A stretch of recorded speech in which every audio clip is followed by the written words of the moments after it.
And we are recording. As always, I'm Brian Kynes, the creator of the Tales of Ulran campaign setting. We use Dungeons and Dragons 5th edition to tell our story. And the awesome folks that are able to join me on this Sunday late afternoon help me write it one chapter at a time. As always, we have Mr. McGuffey. Danny, tell us about the character you'll be playing. I'll be playing Bass tonight. Bastille is a elven rogue turned celestial warlock. Yes. And for those of you who don't know, Danny has a very important job. So the times that he is not able to join us, we're perfectly okay with that. We'll get him caught up, and tonight's session should be some good stuff tonight. And I'm glad you're here for this one. I'm glad you're able to make this. Other times we can have you sneak off and be rogue guy, but tonight I'm glad you're able to make it. Let's go ahead and go down to Colby. Go ahead, introduce yourself and your character, sir.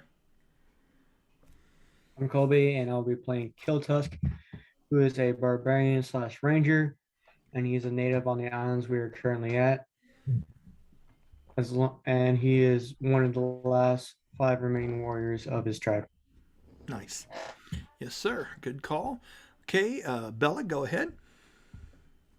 My character, I am taking over Silwyn. Silwyn is an avian sky lancer with a few levels of bard, which is like the maiden of song. She's a cool gal. Yeah. No, that you're about right. Yeah, that's it, man. Yep. But the bard thing, sometimes I forget it. Mm-hmm. Like it was all like a background purpose. Like what had someone been through before Danny and all them found her in the middle of all that terrible shit. Mm-hmm. And it's nice. It's neat to remember that she can give inspiration every Yeah. once in a while, and she can do all these kind of silly ass things, which is nice to have. So She can and play she's the lute. hell yes. And last but certainly not least, Corey. I wanted to say first that you are not taking over Silwyn. You are the true Silwyn. Ooh, I like it. Hello, everyone. My name is Corey. I will be playing the never standoffish, but also doesn't tell anybody anything. I don't even. What is he? He is a bard of sorts. He is a man that does not like being in the doghouse, but he's been there for quite some time. Mm-hmm. And while he is messed up, he has goals. So looking forward to seeing those goals come to light, or darkness, technically. Either, yeah, right. It's well put. And hopefully we'll find some more things there and give you some. Yeah, how many was it? Like a month ago, where me and you actually really first started talking into about what was it like in the city of Agenroth. Tell me about the Order of the Basilisk. Tell me about his relationship with Roland, why they split, all these things. And we come up with some really, really neat shit that I hope to explore moving forward. We'll see what we can get into tonight. Okay? So, after all those fun things are said, I'm going to try to paint the scene as to where we are starting off on from tonight. And I'll probably have to jump back and forth from group to group, but literally we're all within 100 yards of each other. But this is a kind of a complex scene. I love those. Okay? So what we had is we had Corey, and he was in the process of walking back up after they had tracked down one of these Vasilian that had tried to escape. And they were able to make short work of that. He used one of his blade flourishes and a little bit of Lycan intimidation and stuff like that. It was a cool scene.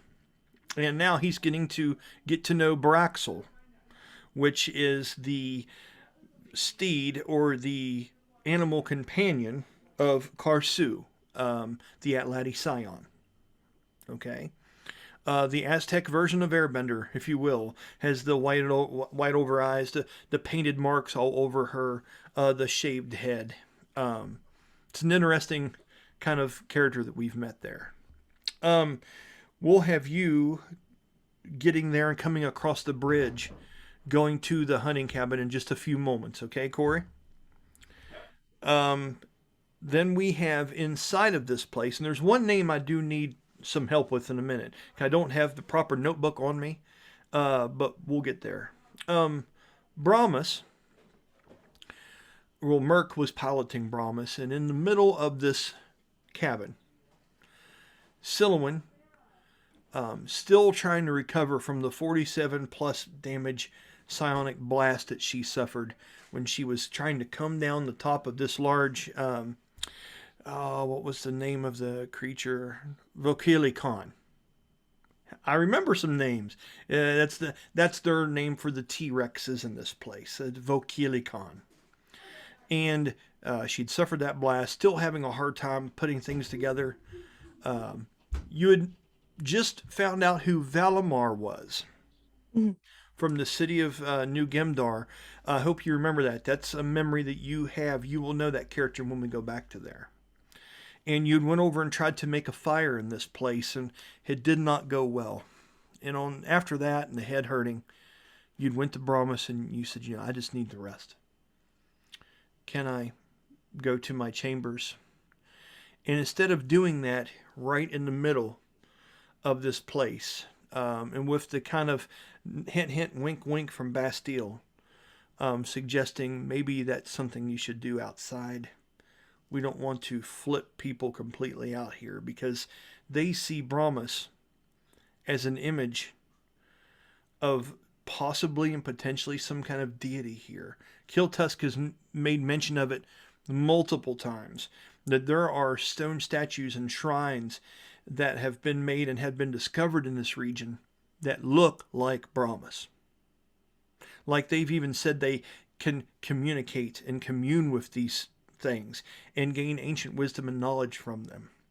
And for that to go down, you just to walk into this thing in the middle of the room, minds would just be crazy. So you guys decide to go outside in the rain along the side of the hunting lodge and perform this.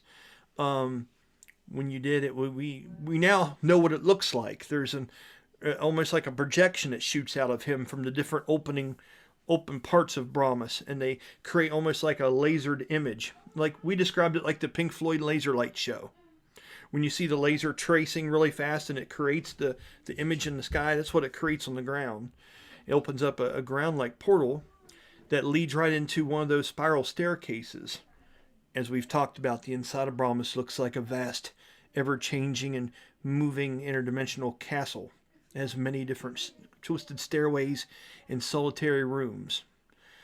She's able to descend and walk in. It looks like she's walking right to the ground. Like, you know how the Austin Powers will be like, boom, it'll start sinking. It looks like that shit. Once in there, we know what happened. No one else does, and we'll get to that. Okay, Bella? Yeah. By the way, I think it's kind of funny. I just picture, like when somebody's like behind a wall and they're like, hold on, I need to go downstairs. And they just like slowly walk down. That's what I was trying to do, but my chair won't sink. So yeah, it's like the elevator's like, where are we going? Yeah. So it's that kind of feel. Kiltusk, you were inside still. You had been tending to the axe beak that is owned by the cleric Atladi of this group. I want to talk about that character just a little bit. So I remember that Shakoma is the leader of this group, the most outstanding warrior of the four of you. And then she had Rowdy, which was the Direboar, which helped lead us here. Mm-hmm. We have Kiltusk and Loki. We have Karsu, which is the Scion that uses Baraxel.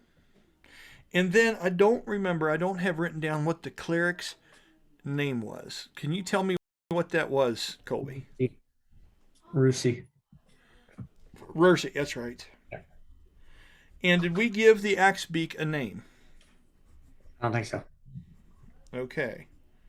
Let's just do that for the hell of it now. Can anyone think of a cool name to give this damn near mortally wounded Axebeak that is the steed for her? Some kind of name. Danny, you're laughing. What is it? Maul. Maul. You know what? Absolutely. But spell it fancy. Spell it fancy now. How are we spelling it? Oh, shoot. MAWUL.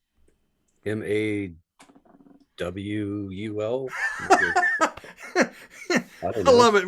We're getting into our Atlati language. Let's make it sound like mall is the root word of it, and change either a first or end letter to give it the flavor of splitting mall, but come off that just a little bit. So let's put a. I mean, you could even do like an I on the end of it. Call it Molly. You can do whatever you wanted. Let's put a. Let's do Lumal. Lumaul. Okay, that is the name. Say again? Lumal. Spell it What's again? that? Spell it again. I'm going with Lumaul. Which is, Atlati for axe, while if it was French, it would be le axe. Hey, well played, sir. Well played. D&D is not a perfect science, but we're all smiling, so we're doing something right. So, with Lumal, that creature was over there to the side, had been severely injured by the tail lashing from the Vokilikon dinosaur outside earlier. Rursi was laying on the bed, and we explained that she was possibly one of the most beautiful Atlati women that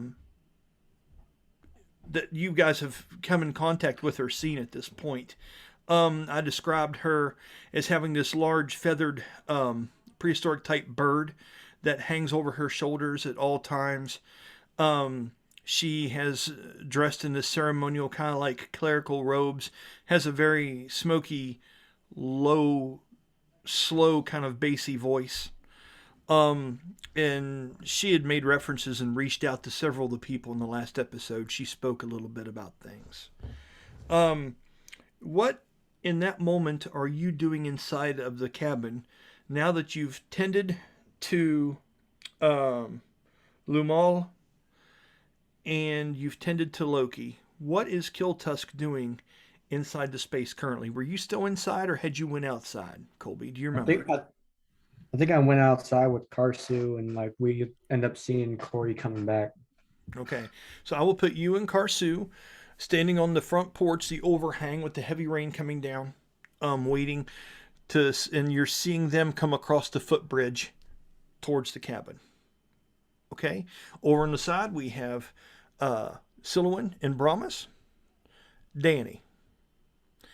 Since you didn't get to be in the last episode, what is it at this moment you would like to at least be doing in here? You have this hunting lodge has all kinds of different dried up rations and supplies. It has mounted thing. This is pretty interesting. It has like all kinds of mounted reptilian species and things that have been taxidermied, and there's all kinds of usable weapons lined up in racks along the walls, makeshift bunks of 3 beds on 3 beds that have primitive ladders connecting them, all kinds of bottles, skin rugs laying down. Some of them seem to be woven, some are fur skinned.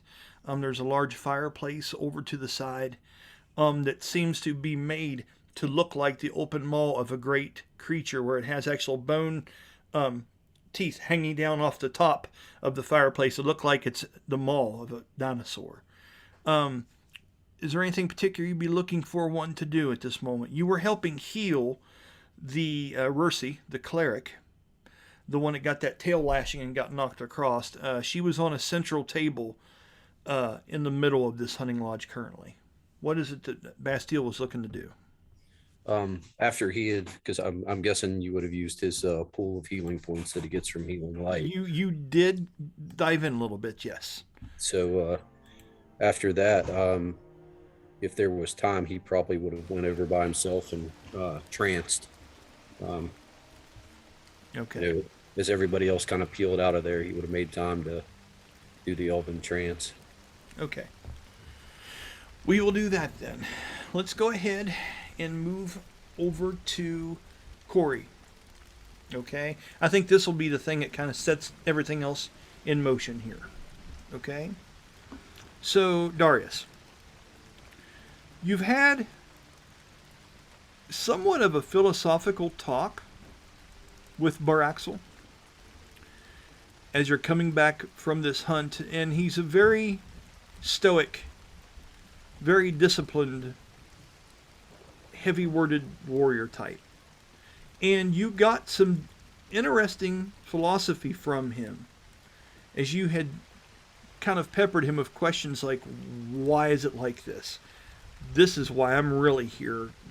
What is necessary here? What is not? He gave you some very deep answers. And I think you were, if I'm not mistaken, I was reading off your character, you were fairly impressed by some of the things he had said. Is that correct? Or what is your feel of Baraxel right now after the conversations you had on your way back to camp? I mean, the vibe that Divide. Darius is running with this guy specifically is that he has a very deep culture that is unique comparatively to what Darius is used to. And that culture is not impeding the current state at hand. You know, he doesn't seem to be against what Darius said that their goal here is for. But he's also not sure if he would be of help. So I would say that he's mostly kind of curious, like what the rest of the group's kind of demeanor is, the rest of the Atlantes, to see if there's anyone else here who would be able to glean information from to better get to the goal. Okay. At any point, if there's some person in particular you want to seek out, and I'm not getting to that quick enough, or you want to seek something out, all you gotta do is say so, and I will cater to whatever your character is wanting to do. Okay, Corey? Yeah, I mean, I'd say right now he's just getting back to the party. Okay. So, as you're finally starting to get up on a somewhat raised piece of land, because the water and the muck in this place is just ridiculous, and you are somewhat weary from traveling through it, even though it was only a couple 100 yards, the flooding and whatnot is severe in this place, and it's not slacking up anytime soon. You finally get to a raised up piece of land, and you approach the bridge, the small handmade semi-curved bridge that leads to the hunting cabin. You can see strings of fallen lanterns hanging and blowing in the heavy rain as they beat across the wood, and you can hear that sound echoing out towards you all. You would hear a sigh of relief from Baraxel. You would see Kiltusk and this young scion with piercing white eyes standing underneath of the front porch out of the rain, looking towards you guys expectantly. As you would finally make your way back. Now, help me remember this, Corey. I think Rowdy went with you, correct? And then he was in the jaguar-like form, and he came back on foot. Mm-hmm. Did you guys collect the Vasilian body, throw on Rowdy, and bring it back? I couldn't remember if you did or not. Yeah, the bodies. We brought the body, but the head he pushed in the. Oh yeah, that was cool. The mud. Okay, so Colby, you would see them kind of come out of the deepened mist and the heavy rain and emerge and start to cross the bridge coming over to you all. You would see a headless Vasilian with limp arms slapping against a large rib cage of Rowdy as they're making their way back, and you can see that Baraxel has taken on his mortal form. Okay? As they return, you can roll a perception check for me.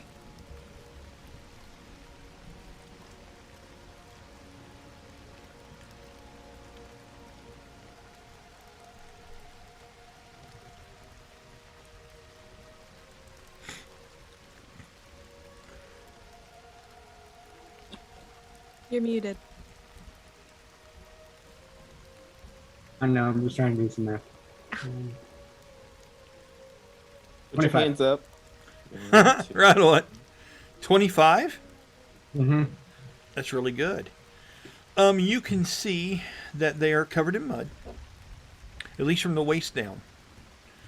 They're back quicker than you had thought, which means they were able to catch this creature without much trouble. And you would see, well, you would hear Karsu let out a sigh of relief, as she would typically try to hide such emotions and things like that. What you know of scions from being a child growing up around them is they try to remain somewhat emotionless because they believe it interferes with their natural process of being able to be one with the things around them mentally. And to hear her sigh, to kill Tusk, is a sign that times are tough right now. Normally, that's nothing that Karsu would let out, not even a peep of it. Is there anything you would like to do in this moment, Kill Tusk? And if not, I will go ahead and bring them up, and we can do our introductions and all that kind of stuff. No, I think Kill Tusk would just stand there knowing that what they did was necessary and Right. possibly learn something out of it. Okay. As they approach, Baraxel, with like just 10 foot off the front porch, stops Rowdy and takes his hand and rubs down Rowdy's back, and mud and dark water go between his fingers, and some different red and blue colors of paint, where there's some dried chunks of paint that have kind of stuck into his thick, wiry like hair. And he gets some of that out with his fingers and stuff like that, and he gives him kind of a hearty pat. And he grabs the Vasilian by the tail, and with one mighty pull, pulls the body off, and it just splats down on the mud on the other side of the boar, splashing some mud up to some degree. It was on the other side, away from you, Darius. But you can hear the as he pulls this thing off like that. And he looks up to you, Kill Tusk, and he says, you should search the creature to make sure it doesn't have any clues as to where the others may be. It was headed back towards the hive, the nest. Probably one of our ancient homes. Anything we find could be useful. Karsu. How is Rersi and her beast?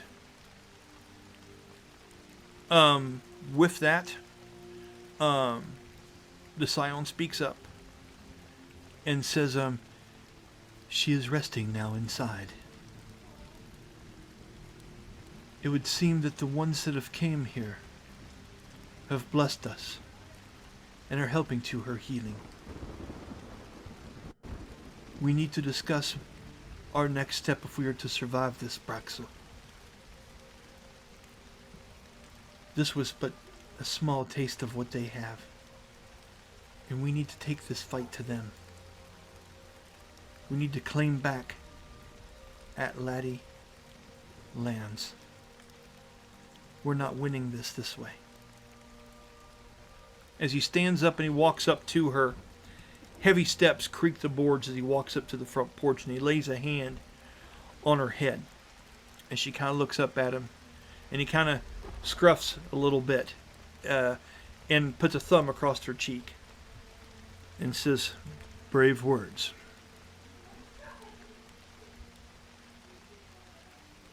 We'll make preparations.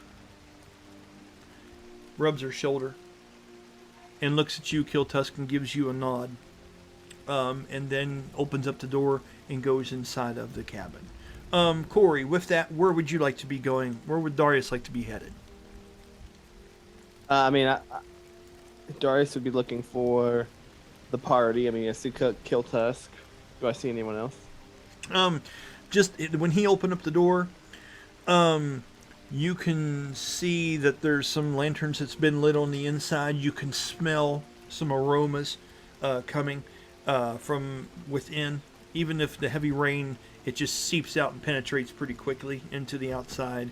Roll a perception check for me. I'm curious if you saw Brahmas over there standing like a statue doing nothing.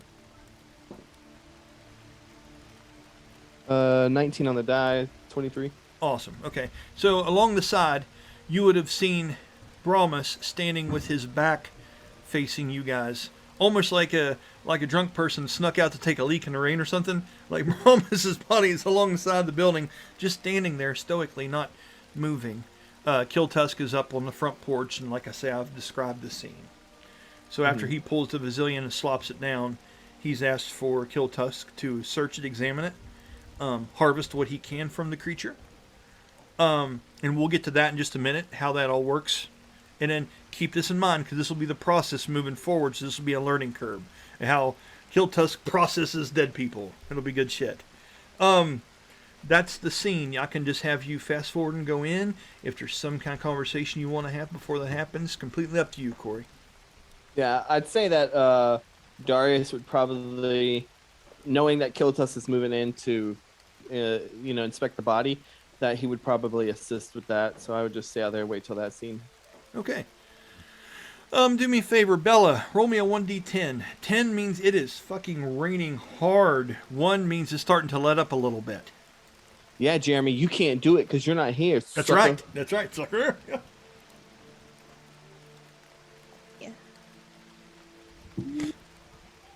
Ramus is taking a pee outside. Did I grab the right die? 32. All right. The only thing I can say to that is sarcastic stuff. So, I'm not going to That's say right. anything. You got it. That'll work. Now, that's a 1d100, but it'll work in this case. Yeah. You just It's take off the 0, 0. 0. You just take off the 0 and just roll. She sets a 0, 0. Yeah. Which is 10. 0, 0, right? Yeah. Mm. So is that what you rolled? Mhm. It's piss pouring down, Jeremy. Storm's not letting up, buddy. She did us justice. It is worse. When you step out and you're getting ready to help him process this thing, Darius, you're tired of this. This rain is relentless. And the only good news about it is it's going to wash some of the fucking mud off that you've got on you now from that riverbank when you were flaying up some Vasilion, right? As soon as Kiltusk walks out there, and we'll get to that, or if you do. Matter of fact, let's just do that now. Kiltusk, he has asked you to do this. Do you have anything to say to him, and what is your next steps? Yes, Kiltus will be like, knowing what might be needed to actually give us a little bit of advantage to bring the fight to them. He'll go right to searching this creature to see if he can gather any more information. Okay. Just to clarify, I'd imagine that like as I as Darius walks around and sees the creature on the ground and sees the guy walking away and calling to Kiltus to come over, and it's seeing that it is raining heavily, I would grab the creature by whatever scruff I can of its clothing and kind of lift it up, and as Kiltus begins to make his way, just be like, Can we take this somewhere that we can get out of this rain? Kiltusk, you have all these long porches that have room, and this porch wraps around almost the entirety of the place. It's got stacks of drying wood. It's got hanging skins that are bellowing in this wet breeze. Now nothing's going to dry out here. There are barrels full of goods and things that are strung up along this. That would be a first thought. There is no secondary shed, and you wouldn't want to take the Vasilion inside because of the poison blood, and there's people in there trying to rest and recover. So the only apparent option right now would be somewhere along this overhang. But if you have something else that you would like to try to muster up, I'll let you do it. It's up to you. That's your immediate options that you see. Yeah, we can just bring it over to the overhang, probably by the barrels. Okay. Both you guys, roll roll me strength check for the hell of it. Are we talking about straight strength, or are we talking like athletics? Athletics will be fine. 19. Well done. What about you, Colby?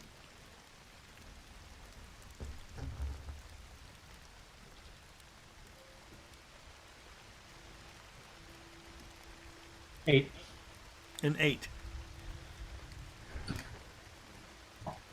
27 divided by half is 13. Okay. You're able to do it, but it is not easy, which puts in perspective how strong Baraxel is.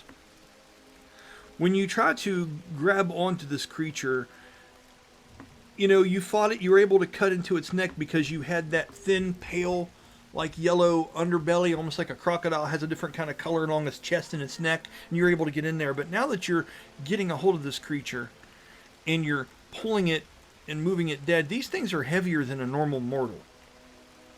And with it being covered in almost what seems to be like, once it's died, it seems to be sweating out this stuff, like some kind of chemical that would have been holding in. It's somewhat slimy, almost like messing with a gar, like a fish.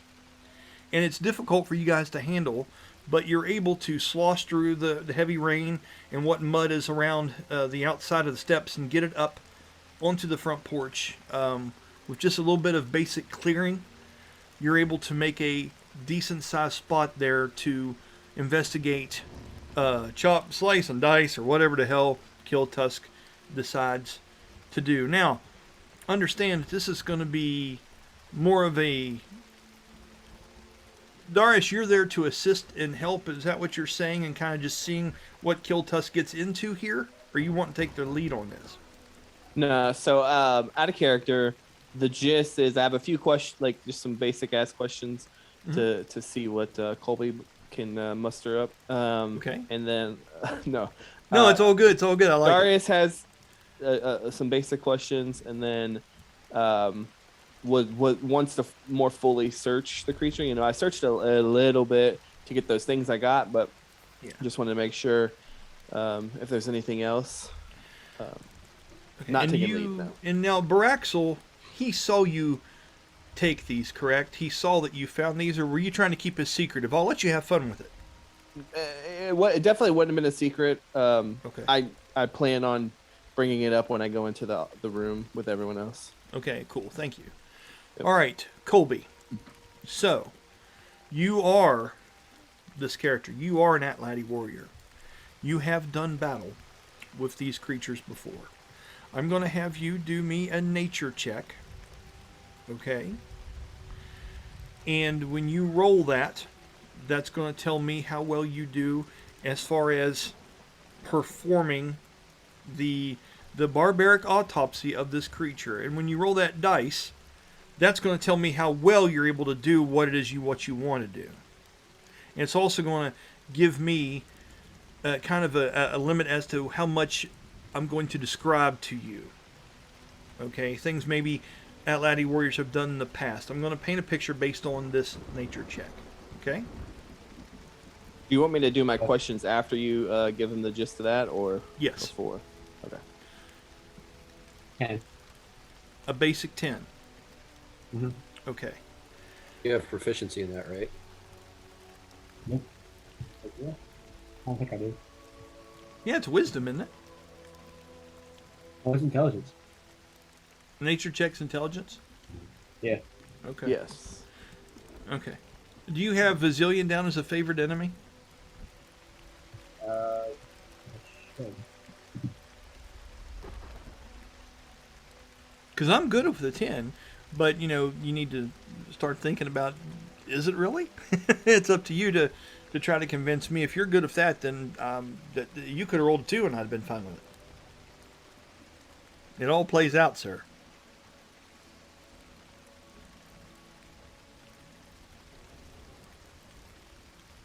That's like things for the poncho, then I think so.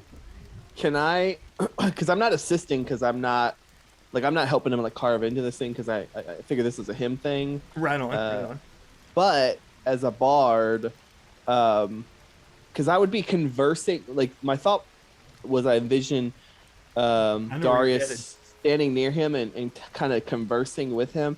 And as I see him doing stuff, like, Inspiration. yeah, like basically giving him an inspiration die, because I just imagine like Darius would like kind of pull his guitar out, and he's just kind of like thumbing at it, just like without even thinking, like he's Okay. not like singing or anything, just kind of playing a tune. For the hell of it. Now, when you give inspiration, what is the size of that? What is it a plus to? Oh shit! I think it's a D8 right now at our level. I think so. Yeah. I think it's a. Oh wait, are we level 10? Right? Yeah. Definitely. Then I think it's a D10 now. Okay. Hold Roll on, that, and then by that dice, tell me the performance and paint me a picture. If it's a 1, break strings. If it's a 10, be glorious, Corey. All right. Have fun and with the just- space there. Yeah, I want to just. Oh shit! Where did it go? No, I lied. It is a. Oh wait, Bardic Inspiration, 10th level, D10. Yeah. Okay. There you go. I want to clarify here as far as with the inspiration, in the Tales of Ulran, what am I doing? Like a performance check to tell how good that D10 gets, or what's Well, the goal? the D10 kind of speaks for itself. It is a roll that Yeah. says, hey, this is how good of an inspiration you're able to give somebody. Right.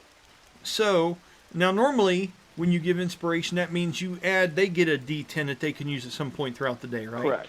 Yes. Okay, so yeah, just for the hell of it, I normally wouldn't, but for performances, go ahead and do a performance check, and let's see how well you do here. All right.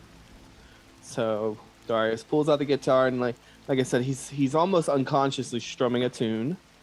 Okay, 16 on the die. that's good. 12. So It's super high, isn't it? 28. Yeah, okay, so here's what I'm going to do, and take a mental note of this or write this down. When you do really, really good on that, the performance of your inspiration, Colby, when you do your inspiration, your D10 later to add to whatever, you get advantage on it. If he would have done poorly, I would have give you disadvantage on your inspiration die. I think that's fun, right? So yeah, it actually just hit me with something really cool with that. If he does a performance check every time like that, if he rolled a 1, obviously, then that die roll would be like even the afterwards. But if he rolled a 20, he could get critical on the potential. The other for shit that. too. Yep. By the way That we would do be things, awesome. I like that added flavor. So you okay with that, Corey, moving forward? I'm okay with everything. Nice, I like it. So yeah, so if that high of a thing, you have an inspiration die, Colby, that you can use, which is a D10.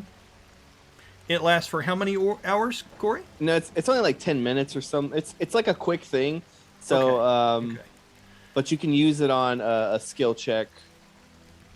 Okay, and you get an advantage on that D10. Now, before you get that, I would like to hear how this goes rolling over 25 on this. Paint me a picture, Corey. What is this inspiration that Darius is throwing out? And by the way, you don't have a guitar, you have a violin. Oh, violin. Oh, well, that's even better. Yes. Because he's emo as fuck. Of course he is. Yeah, so I would say I imagine him at first just kind of like, he's taking it and doing the whole like tuning thing. You know how they always do when they first start their tuning it. I'm familiar, yes. Yeah, and he sees like Kill Tusk is, I wouldn't say like tense, but we just got in a bad fight. He had a situation with the Scion blasting, an ally, probably unsure what's going on there. Play And into so- the 10. Yep. Yeah, and he's just kind of like, okay, let me play a little tune, and as he's playing it, he's basically describing the fight as if like Kill Tusk was like some major hero, like hardcore fucking bard. You know what I'm saying? Where he's like, Yeah. I'm playing this guy like a fiddle. He is the best to this song. Yeah. And hopefully this Oh, makes him shit. feel better about whatever he's going through. All right. So that's outstanding. He's talking about the plumage of your panacho, Colby. He's talking about the sharpness of your arrows. Nope. It's getting crazy. So now, this is yours to use. Now, hint, hint, nudge, nudge, wink, wink. People are seeing this and they're trying to help you with your 10 that you got just now. You don't have to use it there. You can do whatever you want because D&D, sir. What would you like to do? Do you want to add it to your check to do whatever Kill Test does to this thing? Or do you want to put it in your pocket and use it for something in there that has to do with the axe beak and helping it? Or do you want anything at all? What do you want Note to do in that this you form? have 10 minutes to use it. Mhm. It can be done on an ability check, attack roll, or saving throw.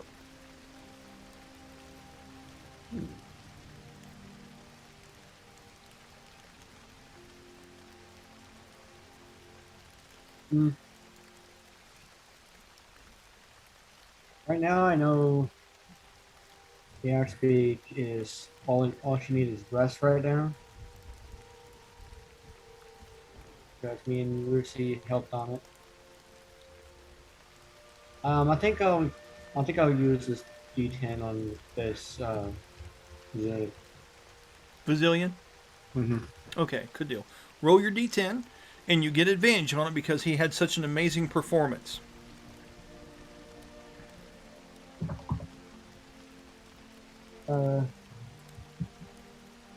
Five. A 5. You roll it twice. Yeah. Okay, so that makes it to a total of 15, which gives you above average. That stepped it up a notch. Okay, which is good.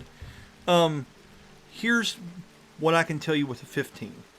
After being inspired, and Darius kind of calms your nerves and makes you understand your true worth and what you're capable of with his words and his violin music. Okay?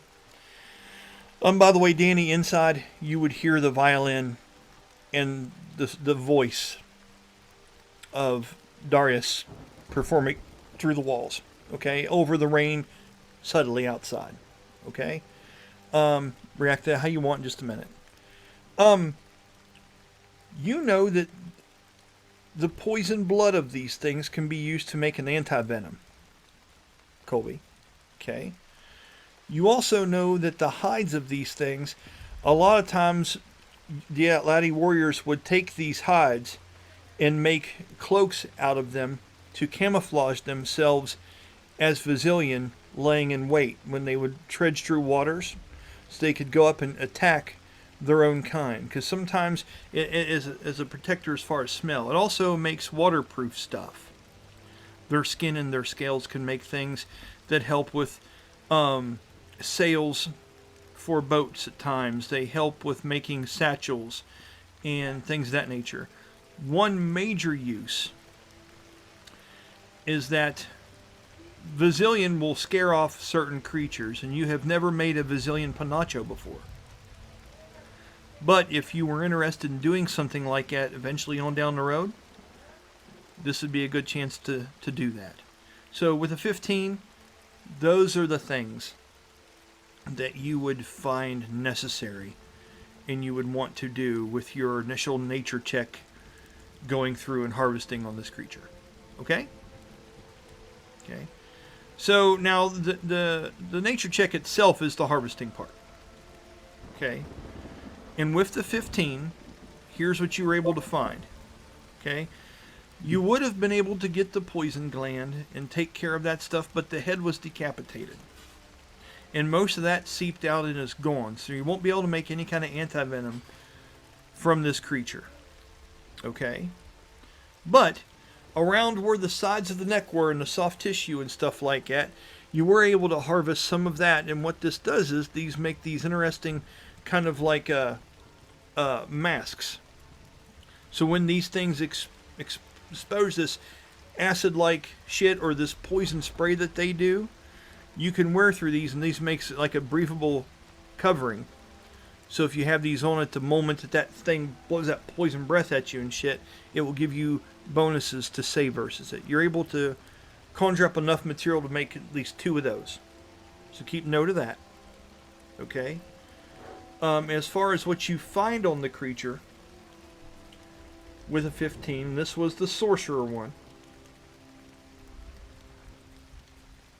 You see a satchel that would have had components in it but is empty.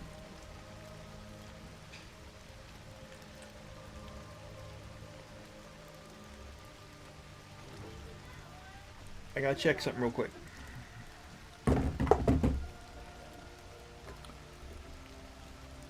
Okay, that's interesting. Huh, how do I want to do that? You see what appears to be part of a white marbled bowl that has been broken, and you would recognize this as some kind of bowl where herbs and things are being put in and ground with a grinder. But this is way finer than anything that these creatures could have made. And it is a broken piece of it, and it seems to be important that it would still have it on its person somewhere. Okay? This may have clues to where it's been, where it's from, and how far they've gotten into the ancient Atlati places. You find that on it, okay? And that's what you're able to do in those moments. And you would see this going on, Darius, as it's happening, okay? Mm-hmm. Okay. With that, do you guys have any other business? If not, I'm going to go back to Danny briefly, and then we're going to get to Bella. Yeah, so just to throw out there, while you're doing that kill tusk, like you'll notice Darius kind of first off knows that these things tend to spray this acidic blood, so he takes his cloak and kind of puts it over himself just to make sure he doesn't get any on him. So I guess the big guy is your leader, your clan master, whatever you want to call it.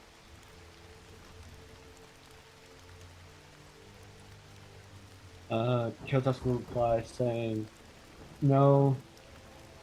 If anything, he is a protector, and Shikama is our leader. Is that the small one? With the eyes?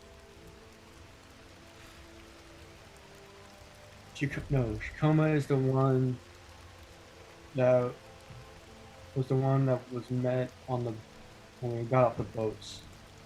Oh, okay. So he's the muscle. I understand. We came here to focus on ridding this area of that creature. I don't remember why. We'll have to talk more with the rest of the crew when we get inside, but I found some things on this when I searched it earlier. And I kind of pull him out and show him so he can see if he recognizes the... Roll a history check for me, Kill Tusk.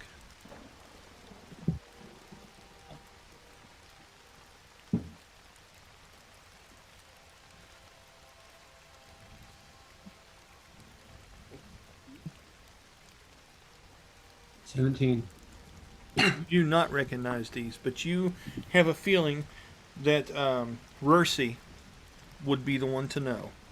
She is the mightiest spellcaster amongst you all, and she has a wealth of knowledge when it comes to these kind of things.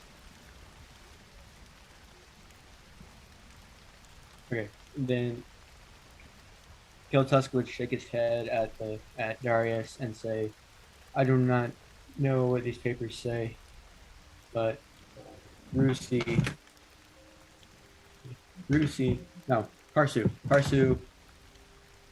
would know more, would probably know what these papers read.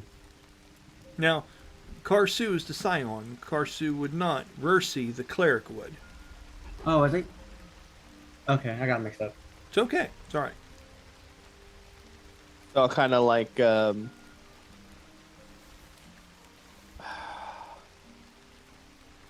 So what is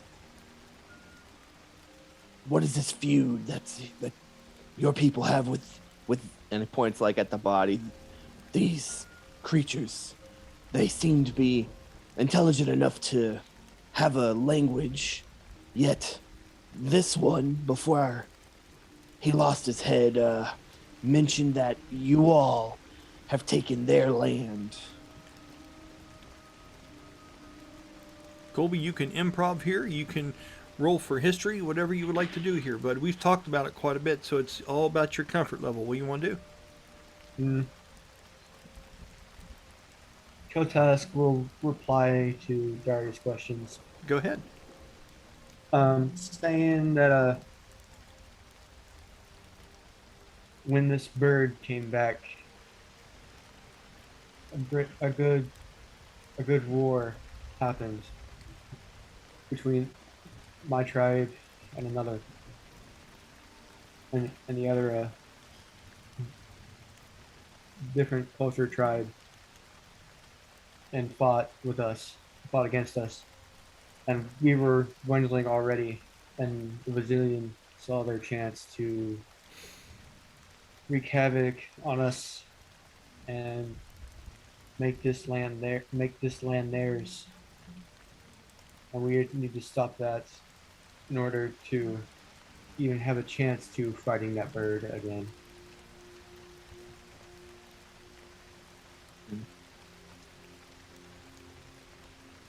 Darius he's kind of looking Kiltusk up and down.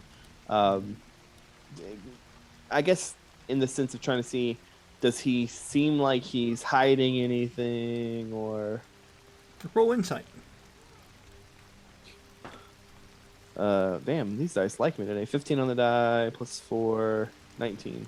Okay, so Colby, with 19, do you want to are you trying to withhold and be short with information on him, or is this the best portrait of the situation that you're able to portray? I'm saying that's the best.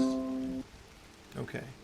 So you would sense that he is being truthful, but he is having a hard time explaining the dynamic and the true nature of the conflict in words that you will understand. That's the premise that you're kind of getting, but he is making it sound like, they sought their moment out. They found a moment of weakness, and that's when they struck out against the Atlati, but he's not really made mention as to was this originally their land?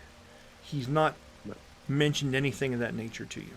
Yep, exactly. That's kind of what I wanted to make sure. Okay. And I think like other than like basic small talk, just to pass dead air, he would ask Kiltusk, and he like kind of surveys the area. There are other huts and stuff, right? So other than the 4 we saw, is it an easy assumption that there was at one time more in this area, like in this village? Okay, so this hunting lodge is remote and by itself. Remote. Okay. Because this was like an outpost somewhere when there were the long hunts. This thing was created and made for Atlati warriors that maybe were running low on supplies, needed a safe place to stay. That's what this place is. So it's out there. There's nothing else around it, pray tell, to show that there were more. From the words that he said on the ship about their numbers dwindling, and about the fact that he talks about warring with other tribes, you get the feeling that there used to be many more. Yeah. And this looks like it might possibly be it. You don't know if some of them are in hiding. You don't know if they've been destroyed or dead. You don't know if they've been turned and now they have to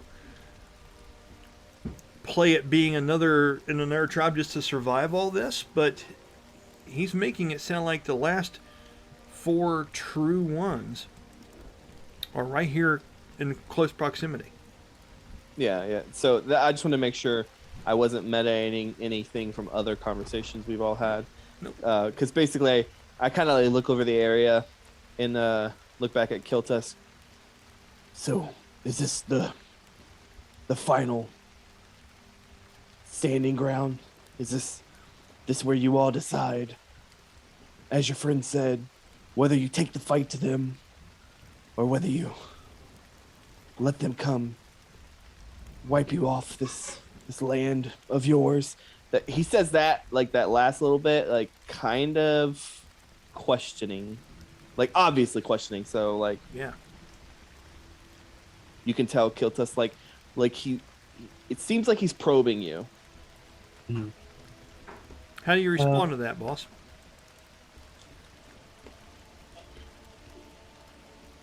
Kyotos would reply saying, "I'm afraid so. And as according to my land, as far as I know, my people and the surrounding island and like the inhabitants of the surrounding islands have been here long before any Brazilian might have been here." Okay. Understood. And then I'll, like I said, I'll wait there with him while he finishes before, and then walk with him into the area. So that's it for me. Cool. Thank you. Mr. McGuffey, briefly, now we're getting ready to jump into Bella's thing here. You hear the violin music outside, you hear conversation, and then these two soaking wet people with some Brazilian blood on them and a lot of mud come strolling in. Some of the last ones that have yet to walk back inside this place. They were preceded by the Scion, the young woman that seems to be connected. I don't know what you would want to call her. I mean, you've seen people that use psionic stuff and know Jill before. But you're seeing a very primitive and yet very powerful, obviously, from what you saw outside, with the blast that made this thing turn and sent the Vokilikon away. It's almost like you're seeing the source of shit. You're actually seeing the history that you've heard about. You are sitting in a scene. It's almost like you're in a fucking time machine here. Okay? Which is solely very interesting to you, and you know people would be very interested in knowing what you know now. Okay? Is there any particular person in here you wanted to have a conversation with at this moment? Or are you just kind of patiently waiting and seeing how everything else goes? What's your path here, bud? What are you doing? I'd like to do a perception check to see if he catches any of that conversation that's interesting. You know, I don't think he'd have been that interested, but he would have perked up when he heard him talking. Okay. And so that would be perception. 22. So as he kind of caught it, I'm guessing that's good enough to hear it with his hearing. Well, I tell you, you did hear a conversation inside. Oh, okay.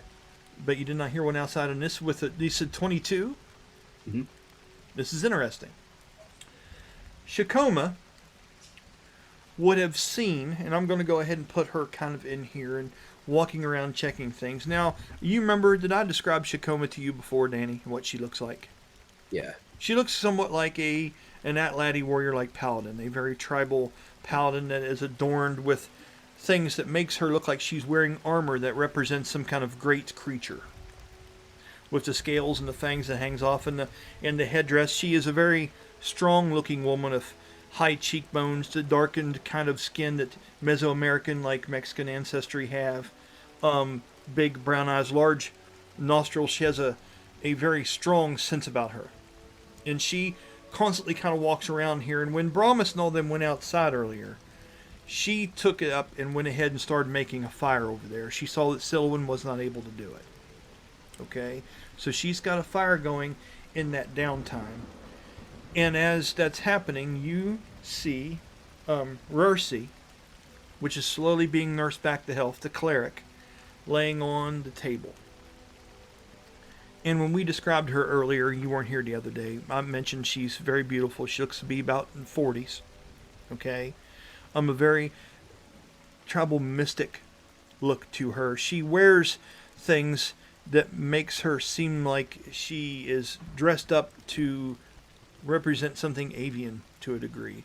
There are cutout feathers in the long gown that she wears. There are, you know, this large tropical bird that sits on her shoulder that has this large beak. It's almost like a large parrot and a toucan mixed.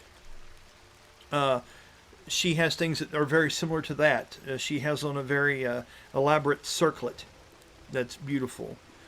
And she reaches over and she holds up her hand and she calls out to Shakoma. as she's laying there in the bed. Shakoma looks over top of her shoulder and finishes with the fire and makes her way over. And as she's standing there beside this table that Mercy's laying on, the two have a whispered conversation. Shakoma says, she goes, "We can't afford to lose each other. Not in this. They are winning battle after battle. And I can't lie to you. My strength is fleeting. Look around us. Kiltusk is young. You're barely able to breathe. What hope do we have?" With that, you would see that Mercy gets a wincing smile on her face and coughs a little bit where her lungs are hurt. And she looks up at her, and she touches underneath her chin of her finger. And she says, "Was it not your father that taught us that there was no obstacle or any test too great for us? Anything laid before us is because it will test our wills and our might. Is this any different? If anything, this proves to me how strong you truly are as our leader.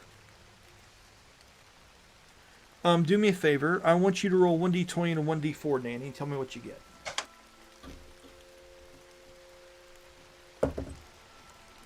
Would be a 17 total. Okay. And for her, 16. Okay. She is able to persuade Shakoma with her words, and you see positivity start to come over the battered and beaten female warrior of the group. Okay, with dirty 20 after everything's said and done. So that changes things a little bit. So as this conversation continues, Mercy, the cleric, says to her, I know you don't want to. We need to call to them. We need everyone's help in these lands." Shakoma kind of stands up and looks down at her, upset with the words that she says. She goes, "You don't understand what you're asking. You really want us to use them to help us win this battle. You don't know what you're asking. You obviously were slapped a little harder by that tail than I initially had thought." She laughs. She goes, Mercy says to her, "Your father called upon them when times were dire." She goes, I believe you could do the same. Varaxel has suggested this time and time again, yet you ignore it and do nothing. We need the help of the Ozomen. And this is the first time you've heard this word. Write it down. Ozomen.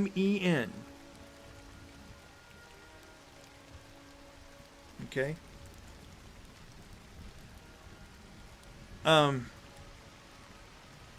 With that, she starts nodding. She goes, "We'll discuss this after you've had some rest, and I can speak of Varaxel about it further." Okay? And that's the end of the conversation. So you overhear there's some other group of these, of whatever this is, the Ozomen, that they are potentially wanting to have help them in some way, and you're overhearing a debate about it. Shakoma is against it, but Mercy is saying, if they are a part of this land too, they deserve to be part of its saving it, having a chance to fight for it as well, right? That's what you pick up from your conversation. With that knowledge, what are you doing? I'll give you a moment here. He'd actually kind of just step around the edges of that, keeping himself, not letting them know, because he'll save that information for when he needs it. Okay. But he's actually going to approach the Scion that's in there. The Scion is over there by Loki and Lumal. Lumal resting, breathing heavily. Hurt. I mean, this creature, it's going to be a while. And Loki just seems to be laying on its side, its head up, kind of looking over and protecting it. Loki's eyes are locked on you. And just watching every move as you walk around that area. To the other side is the Scion.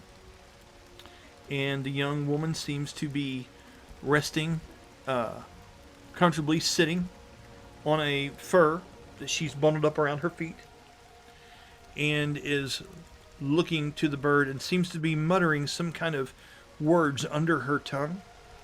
They're just very faint. You can barely pick up on them. She's murmuring some kind of, you don't know if it's a spell, if it's a song, if it's some kind of, you don't know what the hell it is, but it's very soft, and she seems to be entranced by it as she's staring at the axe beak. He's going to do something, because from what he's gathered with the statues and stuff like that, there's a good chance that there are runes around here. So There are. when he goes to move his hood back, he closes his eyes and invokes his celestial sight so that his eyes change to the shape of those runes. Okay. And then he squats down and looks at her, and he asks, so this ability you have, is it something you trained or you were born with and developed?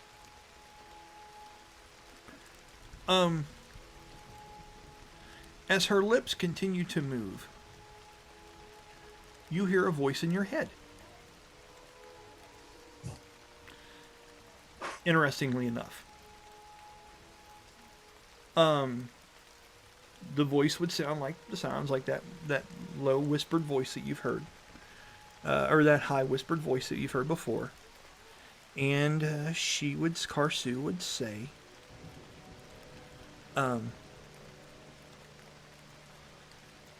although the road to this enlightenment has been long, it is still only a coincidence that I am able to be the conduit of the power and the will of the Atlati. This is not meant for everybody. This is a blessing and a burden.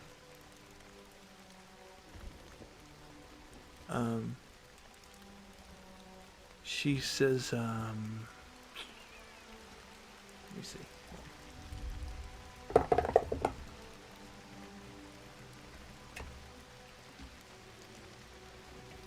What is it that you are looking for with eyes that are marked? It's truth. Would you know it if you saw it? Usually. If you would like some truth, join me. And she moves one of her hands, and she blinks, and the whiteness dissipates from her eyes, and you see what looks like blind people's eyes at this point. They're white with a light blue pupil in the middle that seems like they're cataracts over. And she blinks a little bit and feigns a pleasant smile and offers a spot for you to sit down beside her. Bass sits. Okay. And actually probably would go ahead and shed his cloak on down and just lay it in his lap, kind of like she is. Okay. As you do, roll me a Constitution saving throw. It's never good. Never good. I know. I'm gonna add the bonuses. It's so the we get one to stat see he what doesn't have, and I love making him fucking roll this. that is a whopping 9 with bonuses. A 9 with bonuses. Too bad Corey's not there to give you inspiration, buddy. So, with a 9, you sit there for a minute, and then she says, "You are weak.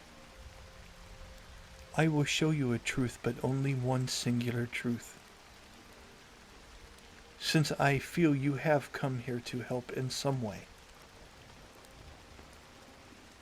Ask a question, And I will see if you can handle this truth.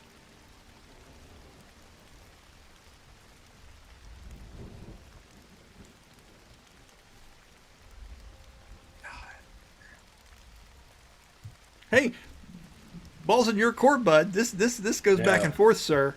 I know I gotta, but knowing Bast, But I got stories. I got tales, sir. What do you know of the Saints?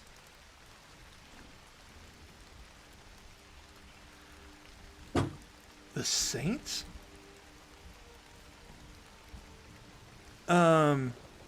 He would have said the ancient word for him. Okay. I don't think. He's just taking a shot because of the Okay. structures and stuff built here. Well, that was your one question. There's no response. She goes, whatever these are,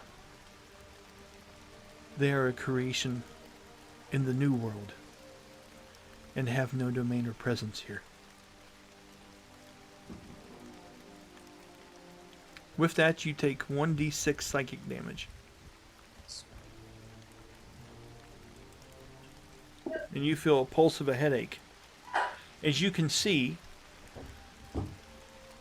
images running through her mind as if she's trying to find something that would have to do with anything that would be a saint, the way you're speaking of. You get, roll me a 1d4. Or no, I said 1d6 psychic damage. How much was that? 3.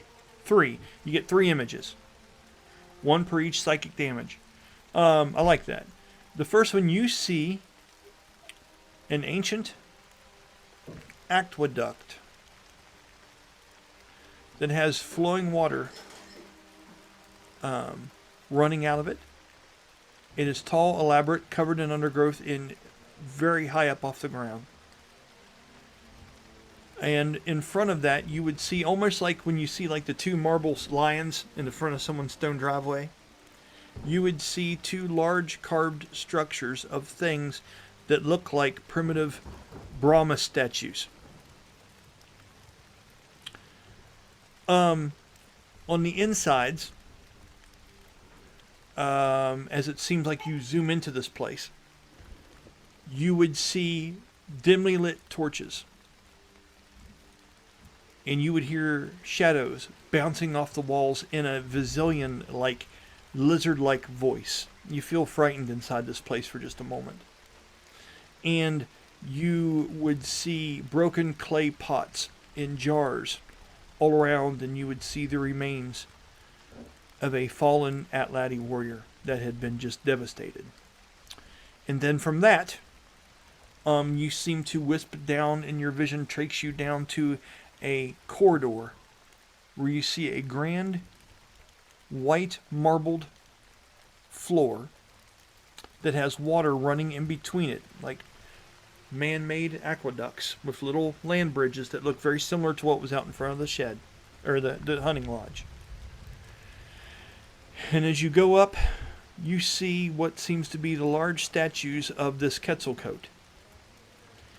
And as soon as you look at this image in between the 2 that they are hovering over top of, and their shadows fall upon it, the last piece of psychic damage hits you, and you're out. You are in a cold sweat. You feel nauseous, and your head hurts for that 3 points of psychic damage for just a brief few moments here.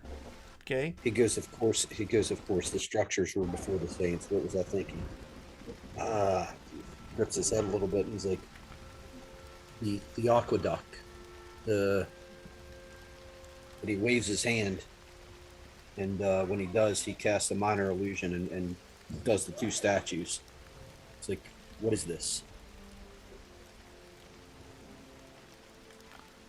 A quaint smile comes across and says, when you're ready, we'll discuss it and I'll show you. Now you have to rest. You had 1 shot, sir. With that, I need to use the restroom because, things happen. So I'm going to do that, and then we're going to come back and talk to Bella about all these cool things. Let me pause a little bit of music here and do all this fun stuff. So if y'all have a chance, go get your drink, refill, whatever you gotta do. I'll pause this, and we'll come back, and we'll see what's going on out there in the rain inside of Brahmas, and we'll continue that little bit here. Danny, this will be where you'll want to help and get involved here for just a moment, okay? With the notes. And we'll return in just a few minutes. Take care. And we're back. And I don't think anyone moved around. So this is going to be easy to edit. Thank God for small miracles. That's awesome. So, let's go ahead and help. And thanks for being patient, Bella. Since we're all kind of spread out like this, sometimes it takes a minute to get to everybody in turn. And my job and everyone else's is to be entertaining enough where you enjoy the wait, but you also appreciate the time you get in the spotlight too. So we're going to go ahead and do this because we didn't have the chance to take care of it the other day because I'm a slacker. I'll take fault for that one. The scene when you were inside of Brahmas, just one moment. Mm.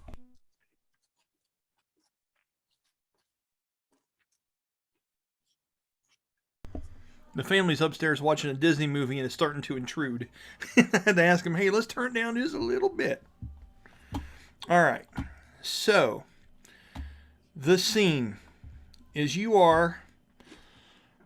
have been taken and whisked away to this hellish landscape, Bella.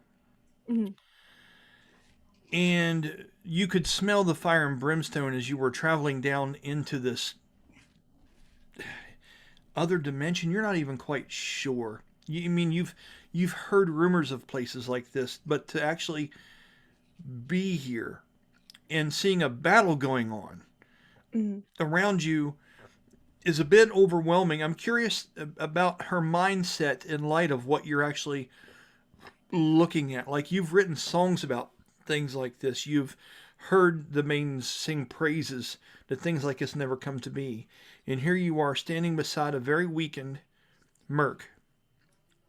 And this, what seems to be like an actual Valkyrie. Mm-hmm.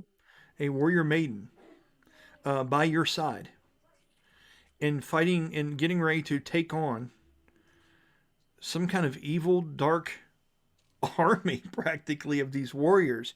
I'm going to go ahead and bring up the map so people can actually get a look at what the hell it is that you're dealing with here real quick. Just 1 second. So that is going to be right here. And let's go to nothing but wallpapers. Let's go to just the battle map. And there we go. And this is what we're looking at. So, you were here beside Merc in this place, not Brahmas, but the actual man, the one you saw step outside of Brahmas when you were hurt. Out there in the field, the person that you practice with and do these things while you're inside there learning how to be a Skylancer when you're within this realm. Behind you two is this woman. He is called Velendal, is the name that he has given her. This seems to be some kind of patron or deity that Merc, I don't know, worships not, but serves. And she has asked and borrowed that he come down and help finish and conclude a battle that seems to be going on in this hellish-like realm. Around you are what are in Hariar, which you've come to understand are the souls that she has summoned forth to fight for her in this conquest. You are against what seem to be like hellish knights that are riding nightmares. Okay, all across the battlefield. And in the distance, in a small piece of broken down brimstone and ruin, you can see that they have the soul of an Inhariar over here bound in some kind of spell circle. And there's a demon lord that seems to be trying to purge and destroy the soul. Okay? So, what you're seeing so far is this creature is fixated on destroying this Inheriar soul. Okay? And it has been tasked with... Velendal has asked Merc to be able to stop this process from happening. Okay? That is the favor that has been asked. Now, to kind of get into this thing, here's what we're going to do. I'm going to give you initiative. Okay. As we go into this situation. Here's the layout. These squares are 10 by 10. Your icon is 5 foot big. Okay? So, and you can move diagonally, up and down, side to side, any way you want to on the battle map. You know what your movement is. And if you don't, you can ask Danny, and he will help you out with that. And if you want, now would be the time to tell me what you would like to do on your turn. But now what we're going to do here is you can phone a friend. You can ask for some advice, because this is a scene that you were in the middle of with Jeremy, but this is also us trying to help you get acclimated with what Syllabin's capable of. Okay? So, do you have any questions for me as far as the layout? You're allowed to ask about any obstacle. I can move the camera around, show you what you need to do. Completely up to you. What would you like to do on your turn? The ghosty dude in the bottom left. Right here? Yeah, how's he looking? Roll a perception check. This will be your free action for your turn. This will be a quick glance. It's like, you can yell at somebody, you can do something. We'll let that be this. Is that perception? Yes, I did. He's a cat alone. Not very good. Uh-oh. It is 7. Okay. It's hard to distinguish what these Inheriar are actually feeling. They're somewhat transparent. They're spectrally soul versions of the warriors they once were. So you can see that he looks battle-torn and kind of beaten down. But you don't know if that's the constant look of these things, because that's the way their souls were adhered to the Valkyrie. It could be fine. It could be beat up, but it is currently engaged and standing its ground against this dark rider down here below. Okay, that is your free action. Now what are you doing? Yeah, because my instinctual sort of thought process is to begin to pave the way forward to get towards the trapped soul dude, but if I'm not sure how the other guy's looking, it doesn't do us any good if he is injured or taken out by these guys, because then we have 2 people to watch out for instead of the 1. Right, yeah. So I think I want to go after the one the one that's furthest closest to all of us. Okay, so you have this one here, and you have this one here. Okay, so we're going to call this one number 4. Okay. The other one. Oh, this one down here. Yeah, the one that's right on the other spectral dude. Awesome. All right. That is the one you are deciding to pick on. How and which how do you choose to pick on this thing? Okay, so you have 5, 10, 15 foot to be able to get within melee range of it. See, I think I will utilize the suggested tactic from fast with the single target thing. Okay. And you can also, if you want to ask Merc about things too, I will roleplay Merc and I will give you advice too if you'd want to do that. I'll let you do that once a turn. Okay. But question, with True Strike, is that something that's added at the beginning of the thingy? True Strike is a measure of how well you attack. So let's say you hit something and you're able to break its armor class by 10 or more or 5 or more, it gives you bonuses. So the better you can hit something, the more damage and shit you can accumulate on it. So it is an after effect. Cool. It's something that automatically happens. So I want to try to go over and do Disarming Strike on him. Okay. So, are you going to run your way there and then get to him and just use normal movement, or are you jumping over there? Because I'm So- trying to think. I can't vault an aerial assault, and well, I should probably say that. Because there's like. Wait, does aerial assault expend anything? Yeah, Like- it's half your movement and one attack. I'm meaning I know I have the MP. I believe so. I think it gives it there in description, Danny. It's just a small amount, correct? Yeah, it was like I think it was like 3 or 4. Yep. Magic points for the jump, basically. Yes. Okay. It's like a casting of the jump spell, practically. So it takes your bonus action, basically to pop up. Okay. Okay. So you could use your bonus action and then expend 3 magic points, and it's half the movement too, correct, Danny? Mm-hmm. And then that is within your vault distance, because the distance you can vault, I think, is half of your movement. Mm. Okay, so that is 5, 10, 15. To strike this creature, that is within your vault distance. And if you're wanting to disarm it, when you land, you'll still have an attack left.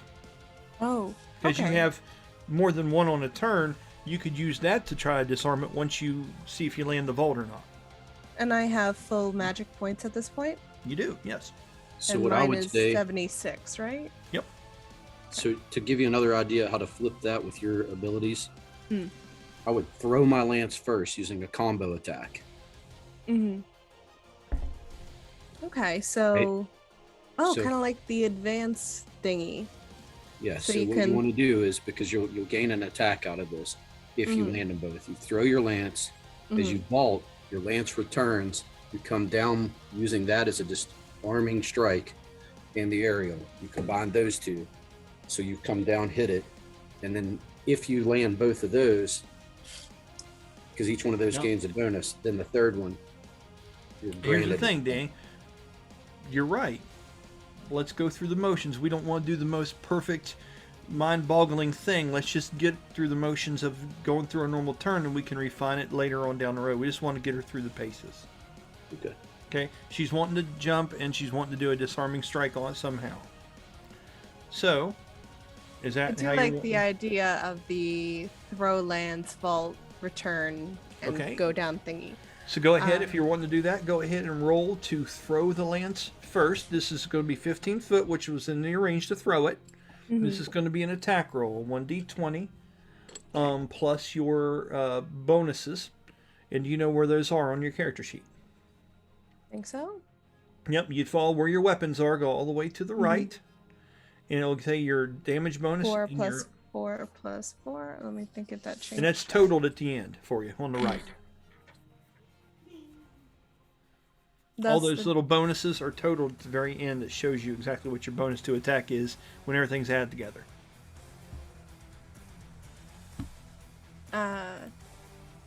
12? Yeah. Yep. Okay, let me just see. I know I had taken notes of the level up. Let me see if. Okay. Okay. And Corey, if you have any questions moving forward, don't hesitate to ask, bud. It's all good. Now, are you doing your disarming strike on the throne? I'm just curious. Hmm? Are you? Disarming can strike, I? she has to be in melee range to do a disarming Yeah. strike. Can't throw into it. Let's see. I do have main character sheet in some of my notes with the level up. Is that 12 or 13 now? Or no? Yes, it is, because you added that point, so you have a plus 13 to your d20 Yep. roll now. Okay. And I will tell you if that breaches or just hits the creature. Let's see. 9 plus 13. That is. Can I do math? 22. Okay, 22 hits, but it does Wow. not breach. Okay. So as you're coming at the creature, you are able to hit it. It hits the heavy armor that is on the creature as it turns to rear the horse back around towards you. As you see the flame shooting out of its nose. Its mane is made of this flame. Go ahead and roll the damage for the strike. And that's for the throwing it one, not the disarming, right? Correct. This is just Okay. you're just throwing this one, so it'd be your regular damage. That's, And that's at the very end. 1d6 plus 6. I believe so. Heal. 3 plus 6, so 9. Okay, 9 points of damage. When you throw that at this creature, you can see that it penetrated and it was enough to break through the initial layer of its armor. So it did take some damage from that, but not all of it. Okay. Okay, so Lance goes, hits, and comes through, and you can see a little bit of that flame and dark energy seep out of the hole just under the side of the creature as it turns towards you. And as it goes to grab at the lance, I'll let you finish your turn, because it was going to grab to pull it out, but it can't do that on. It's just a theatric. So I'm going to Okay. do the damage. You did so much to its armor points, and then you did that much straight to it, because you were able to do enough to breach to hit. Okay. Cool. So one then attack. she vaults. The lance returns because she has the returning lance, right? Correct. Yes. Yes. So you vault. That is a bonus action to do that, so that's gone. Okay. Okay. And half your movement, which is minus 15 foot. Yes. Or no, what's your total movement? You can move on your turn. Total movement is Be on the right hand side about 2/3 the way down. It'll say movement.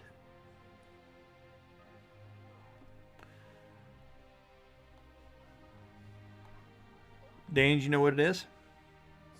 I'd have to go back to her character sheet there. I was looking at her feet. So let me see. Okay, here, I got it. I'll find it. I am blind. No, you're Why okay. is it- Okay, we got it. I'll find it for you real quick. Let's go Movement, here to Silhouette. information. I'm bringing it up now, guys. Just a second.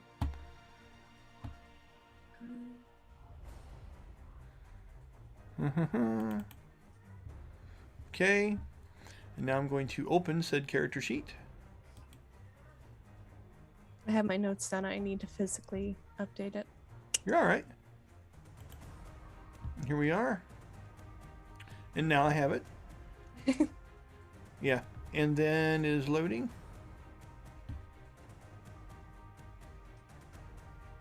Oh my goodness, come on already. Yeah, because she has a pretty big pool. I was like worried. I'm like, oh, I don't want to use too much MP, but she has. No, you have a pretty big decent pool of MP. You can do all kinds of crazy shit. Okay, Cool. yeah, you have a total movement of 40 foot, so it would take 20 foot to do this. Okay, so You she have vaults 20 up. left. Yes, so you Okay. vault up into the air. Mm-hmm. Okay. And then can she disarming strike coming down? Yes. Okay. You Can I add that to add? your vault? Yes. Can I also add Gale Force Descent?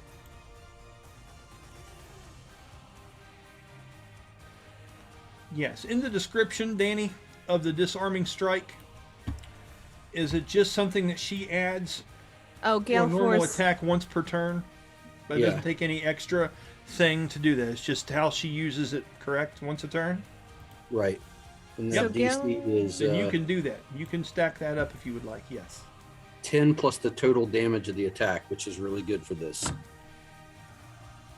Wait, can Gale Force only be added to Aerial Assault, or can I also add it to this? Well, you're doing an aerial assault. You're just adding this attack. Adding the disarming to it? Mm-hmm. Yeah. Cool. It is an after feature. So, Nice. now that you've came down, you have a bonus Mm-hmm. to your attack because of what is your vault distance right now? How many feet down are you coming from this vault? She's got 30 feet, so she 30 gets foot. 3d6. 3d6 add to this. Is that getting a bonus to attack, or is it all just damage, Danny? I'd have to go back for that. Let me look. Okay. For now, we can just go ahead and do a standard roll. You've pulled your lance to you. You've put your foot on the edge of it. You have these kind of wings on the very edge of the underneath the lance that you'll put a foot on, almost like a pole vault. When you're diving down, attacking with this sometimes, and as you're diving down, you come down top of this creature trying to do a disarming strike. Go ahead and roll your attack roll. So 3. This will have a +1 because of the combo attack feat. So is it 1 or 1d6 or? Oh, this is a 1d20 plus 13. Oh. And then now it's a 14 because of combo attack, you get a +1 if you keep hitting in succession. That's a 17 plus 13, right? Yeah, Oh, that's 14. awesome. No, is it? 17 You plus, just said it was +1, and she has a base with the 13. yeah, with the and level so up, then right? it goes up to 14 as total bonus now. So that's 31. Yes.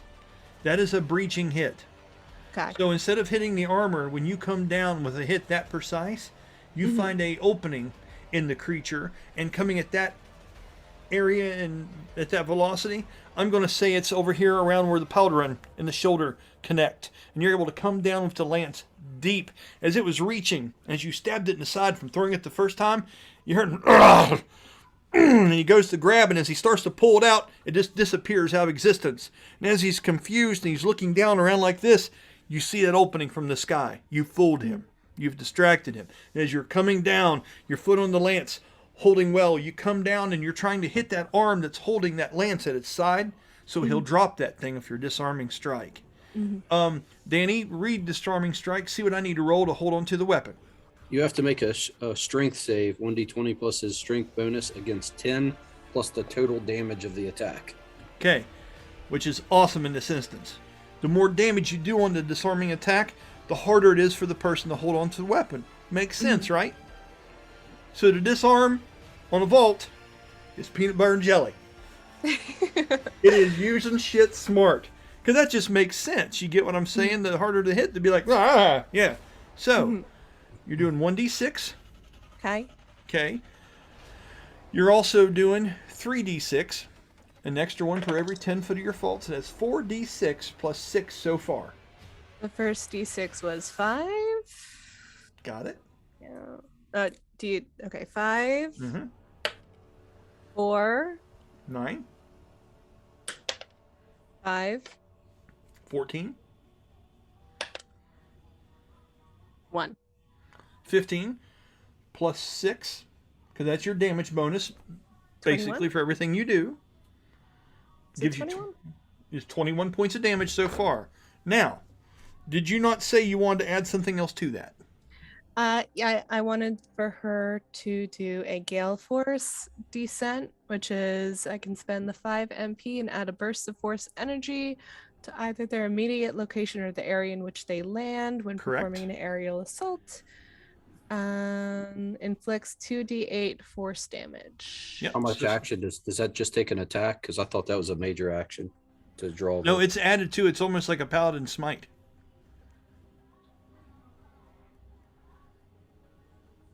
What does that mean? Well, so what we're getting at is this is something that you can add to an attack. Okay. Kind of like so a Paladin I Smite can't attack add would. this or no? I believe you can. Danny's checking right now. Cool, If you cool, can, remember that. Please. You can make it a burst that happens around where you take off or where you land. Correct, Danny? I'm looking. Okay.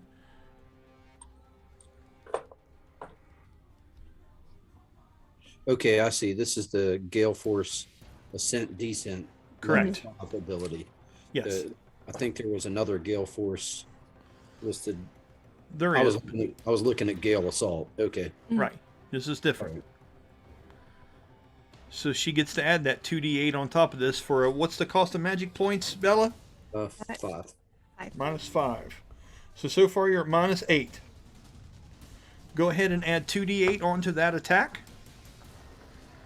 And this would affect everything within 5. Yes, ma'am, it is. Yes.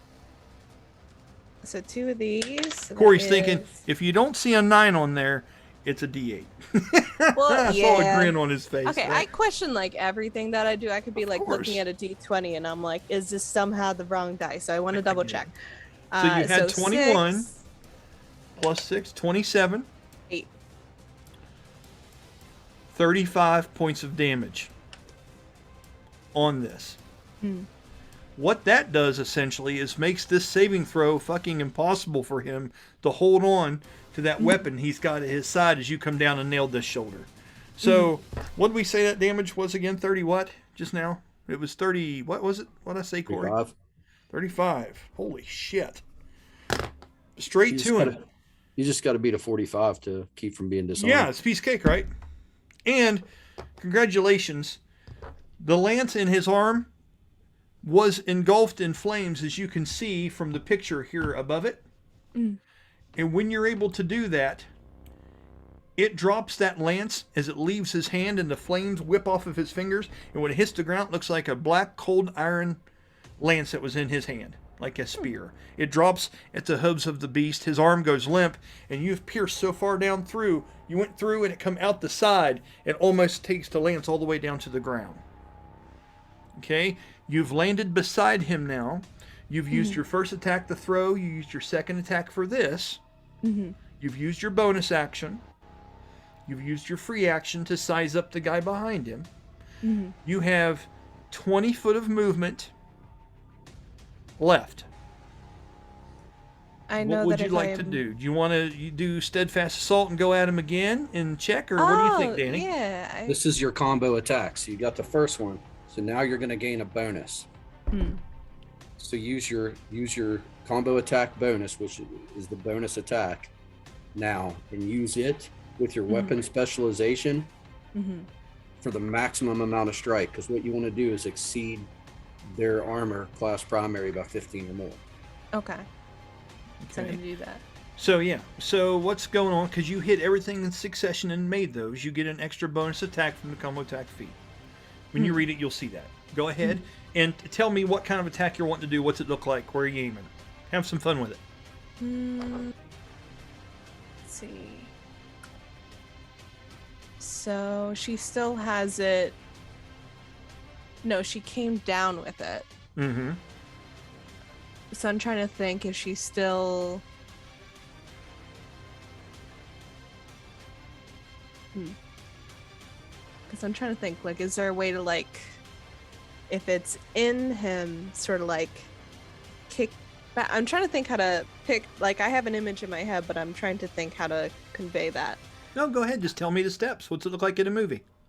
Okay, so it comes down, it is piercing through his shoulder, his weapon clatters to the floor, so I'm assuming she needs to either land and it returns to her or physically pull it out to a degree. Yeah, that's fine. And if you want to pull that lance throughout and attack again, I'll give that to you just for theatric. Because I'm not going to hold you to the theatrics that I'm explaining. In true D&D, you swing, you do things. I'm adding things for flair here. So if you want to pull that lance through and then do your next attack, that's perfectly fine with me. Okay. Or if you want to use it in there and twist on it. I mean, it's however you want to do it, you know what I mean? Just be creative and have fun with it. Yeah, because I'm trying to think if there's a way to sort of, as she's pulling it out, like kick him back, if that makes sense. Yeah, so, if you want to. Are you wanting to put a foot up on him and when you pull the thing off, try to kick him off the horse or something? Yeah. Fucking get it. Okay. So what exactly would that translate to? Okay. Be? So, just for the hell of it, I want you to roll me a strength check. Gosh.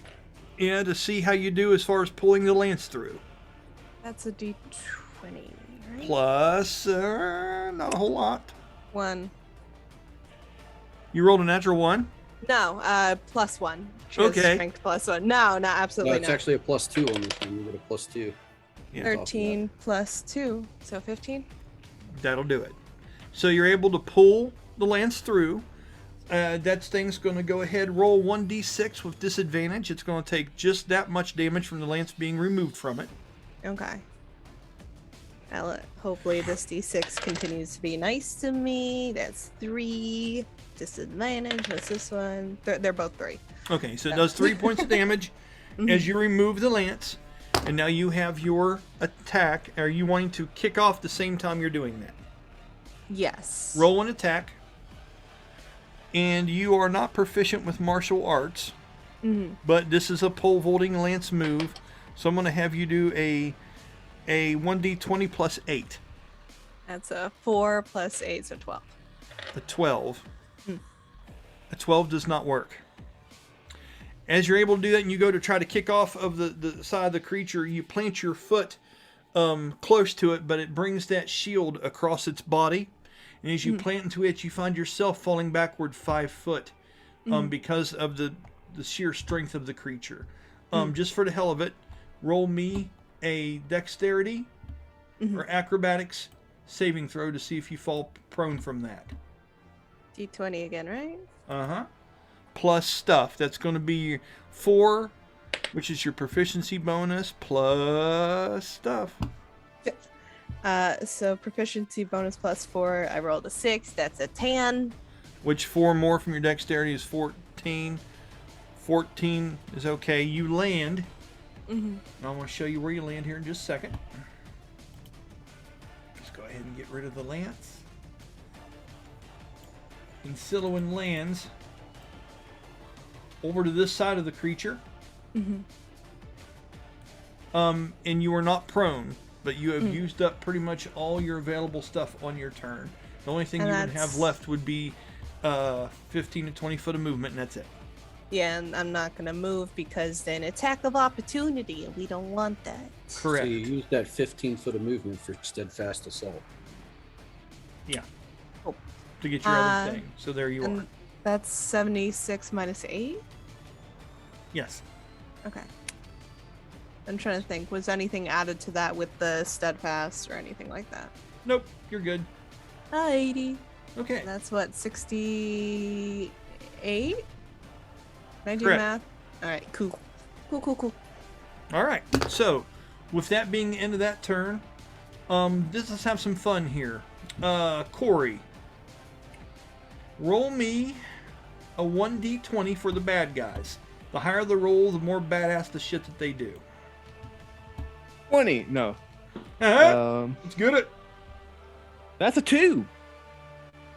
Oh, wow. Okay, so the Demon Lord is over here shouting and performing these things and doesn't seem to make a whole lot of progress as far as getting through the soul siphoning of this Inheriar. You can see this being inside of what looks like a force cage with this rune, this fire rune around it, holding it at bay in place. You can't hear the words, but you can see the expression on this spectral warrior that the Valkyrie has lost contact with as it pushing and hitting against the outside of the force cage. And as it does, the flames lick and burn the hands of this Inheriar from the inside. The demon, these orbs seem to be glowing quite a bit that are on its chest. And it is still over here trying to conduct this spell and siphon the life from this creature. But it has stalemated currently. The creatures advance forward, but as it is having trouble, these remain where they are. These move up. This one is going to attack Mercandal. Danny, roll me a 1d20 to see how Merc does versus the 2 of this creature. 15. A 15. This creature comes in with a lance, but Merc is able to use that shield of faith in front, blocks it as the flames move around. And I'm not going to say with a 2 versus a 15, this creature doesn't get any attacks that actually are able to get through his defenses. Let's go ahead and move this around real quick. Okay, Death Knight here. Okay, and now we're going to go if the one is attacking you. Alright, Colby. For fun of it, roll me a 1d20 and a 1d12 and tell me what you get.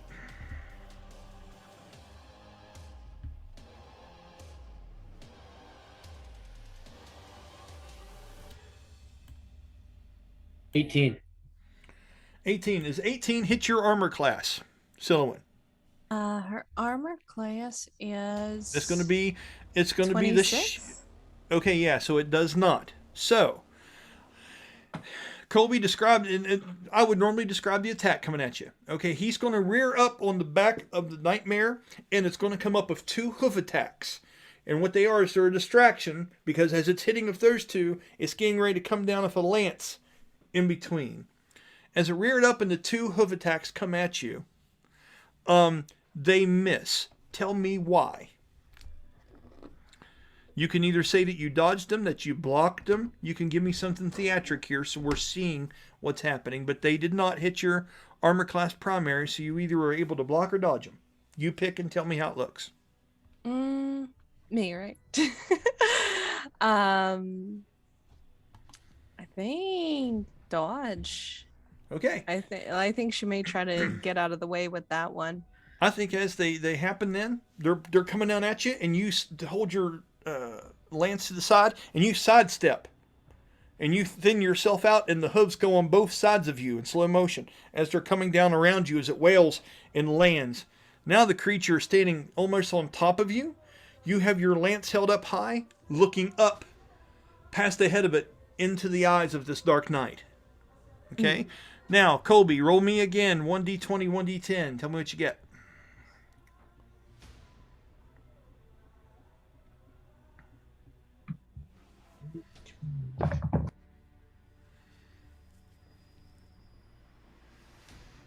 Seven. 7 total. This creature misses you really, really bad. Danny, does she have anything she can use reaction to do anything to this creature? The biggest thing I see is elemental affinity, so she could, since the fire came across her, she'll be able to take half damage from it next time. So this is a smart note. You can use your reaction. Silouan has an ability called Elemental Affinity. You can embrace the element that was used on you and empower your own attacks with it for a short amount of time. Now, something to think about is these things are made of fire. They have fire coming in and out of them. So if you take on fire, I don't know how that would affect them. But there are instances when that can be very, very handy. You can decide if you want to do that in this instance or not. It's up to you. So how long does that last? Danny? That is...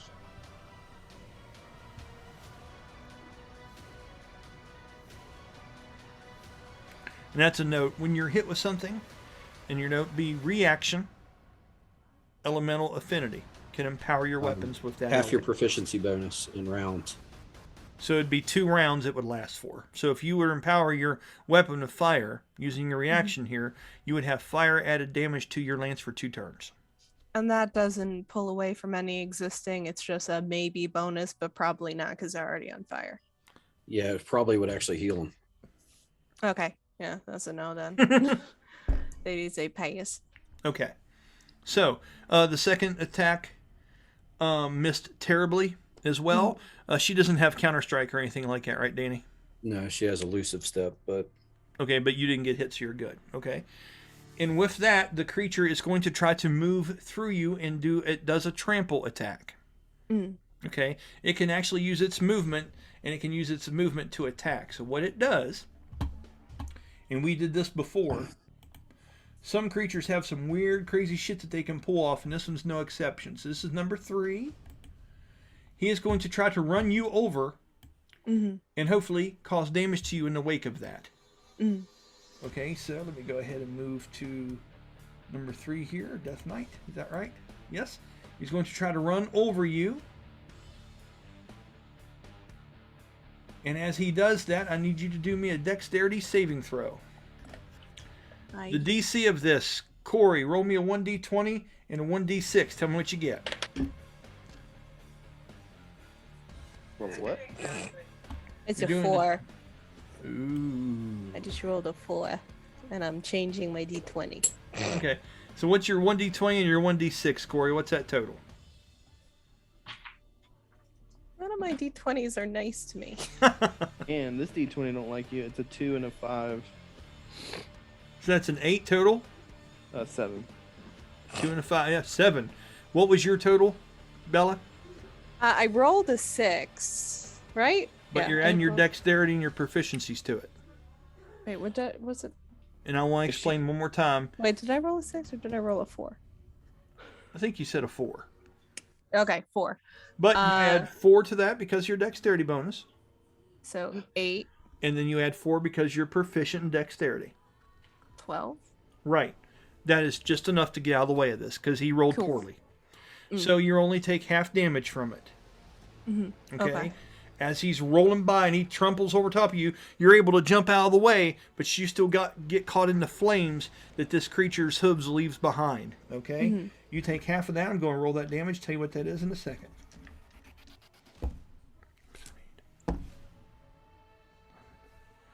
That is 5 points of fire damage that you take. Okay. And I forget, with the last session with Promise, I healed half? Absolutely. right? Because I know she had taken the 47 or whatever, a large Psychic amount damage. of psychic damage. Yes. So she's sitting at what now? So we're gonna say you were at 42, Mhm. and now you just took, what was that, 5? Yeah. You're at 37. Okay. Okay. Alrighty. Let's go ahead. The Valkyrie is going to cast some kind of healing on you. Corey, just for the hell of it, what do you think a Valkyrie would cast as far as a healing spell on Bella at this moment, just for theatrics? When you say what do I think? Like what spell? Yeah, just throw one out that's cool. You think it'd be flavor for it? I mean, is it away from her? Then it would only be a healing word. That's the only range healing spell. That'll work. Our word, heal. Yeah. Right. Unless it has a merge spell where it merged healing word or not healing word, where it merged cure wounds with, like, I don't know, fucking chill touch, where it can be healing hands of faith, and it reaches and gives her a big hug and heals her for. Okay, you know what? Roll me a 1d20. 1 through 10, no such shit exists. 11 through 20, and she's getting the blessing of the Valkyrie right now. Blessing of the Valkyrie, 14. Okay, so here's what it looks like. Because I could do this. Okay, so the Valkyrie is casting something that heals you and gives things that do melee attacks disadvantage against you for the next turn. Okay? Oh shit! It's like cure wounds meets sanctuary. Yes. So, what Inverse this is fairy gonna, fire. What this is going to, yeah, right. What this is going to look like is Nice. this. Does anything happen with her friendship bracelet?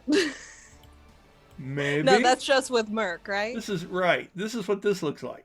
Mm. Okay, just a minute.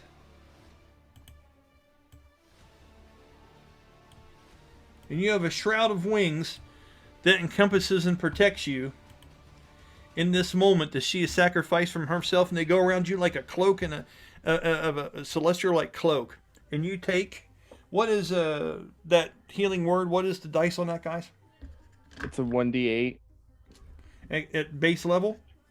Yeah, at the basics, 1d8 plus. Roll me a 1d4 to see how high a level she casts it at.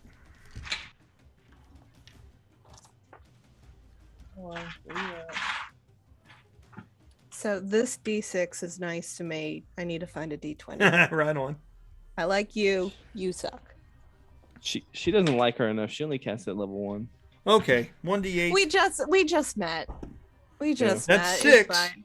plus her charisma bonus. Plus, she's a Valkyrie. She's like, I'm gonna help you a little bit, but you gotta woman up. Well, I mean, like right now, I think Silhouette is proving herself to a degree. So yeah, that tracks. That's going to be 9 total. Nice. You got 9 hit points back. Plus 9, so that's what, 46. Colby, whenever she says noise, you have to noise for noise. Noise? You ain't never seen that Key and Peele episode? Come on, man. Oh man.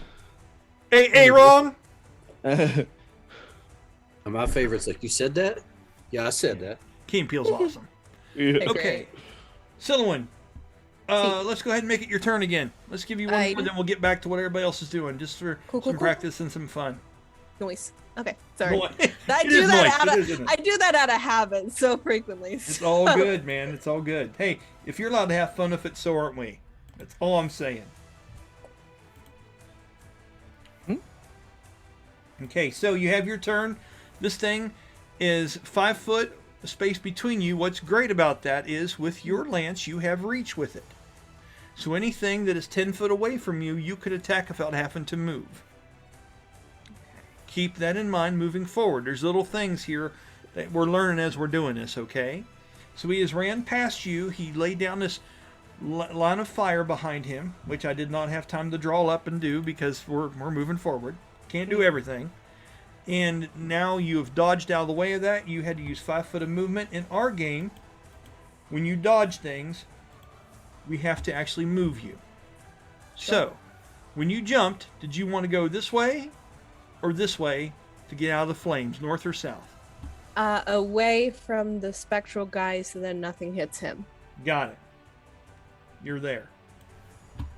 Okay. And I'm getting ready to move some wings with you here in just a minute, too.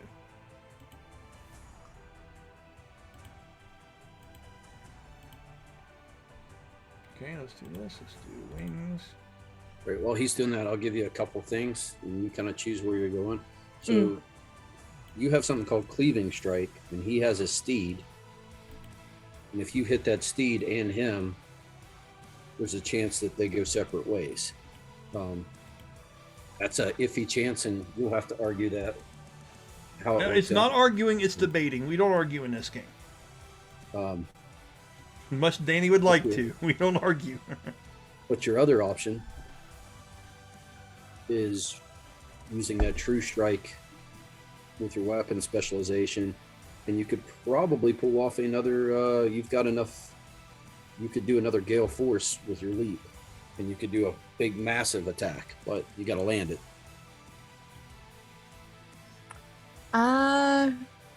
And do I?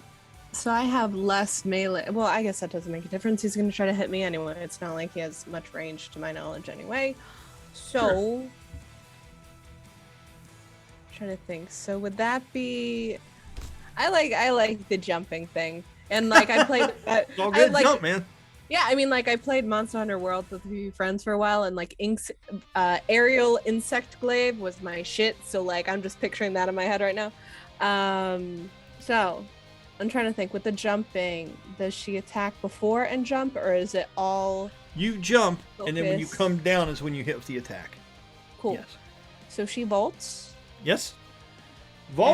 and she's gonna come down with the Gale Descent. I'm trying to think if there's, and he doesn't have his lance. Wait, he Right. doesn't have his lance, right?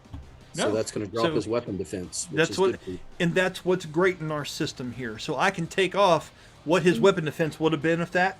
I can subtract that from his armor class primary, and now you know you're hitting an easier target that can't block your shit. Cool. No. Yeah. It's nice. It's noise. It is. Um, Bam! Let's see. So Gale Descent. I'm trying to think if there's any little fun little thing that she can add to that. Probably not. Well, make your attack roll and then Yep. see what it does, because that's when you're going to want to decide where your weapon specialization goes on.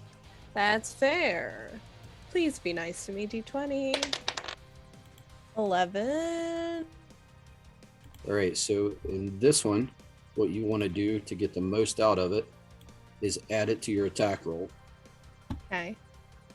So add a Okay. 1d4 to that attack roll, plus all your other bonuses. 1d4. And what does that look like? Numbers.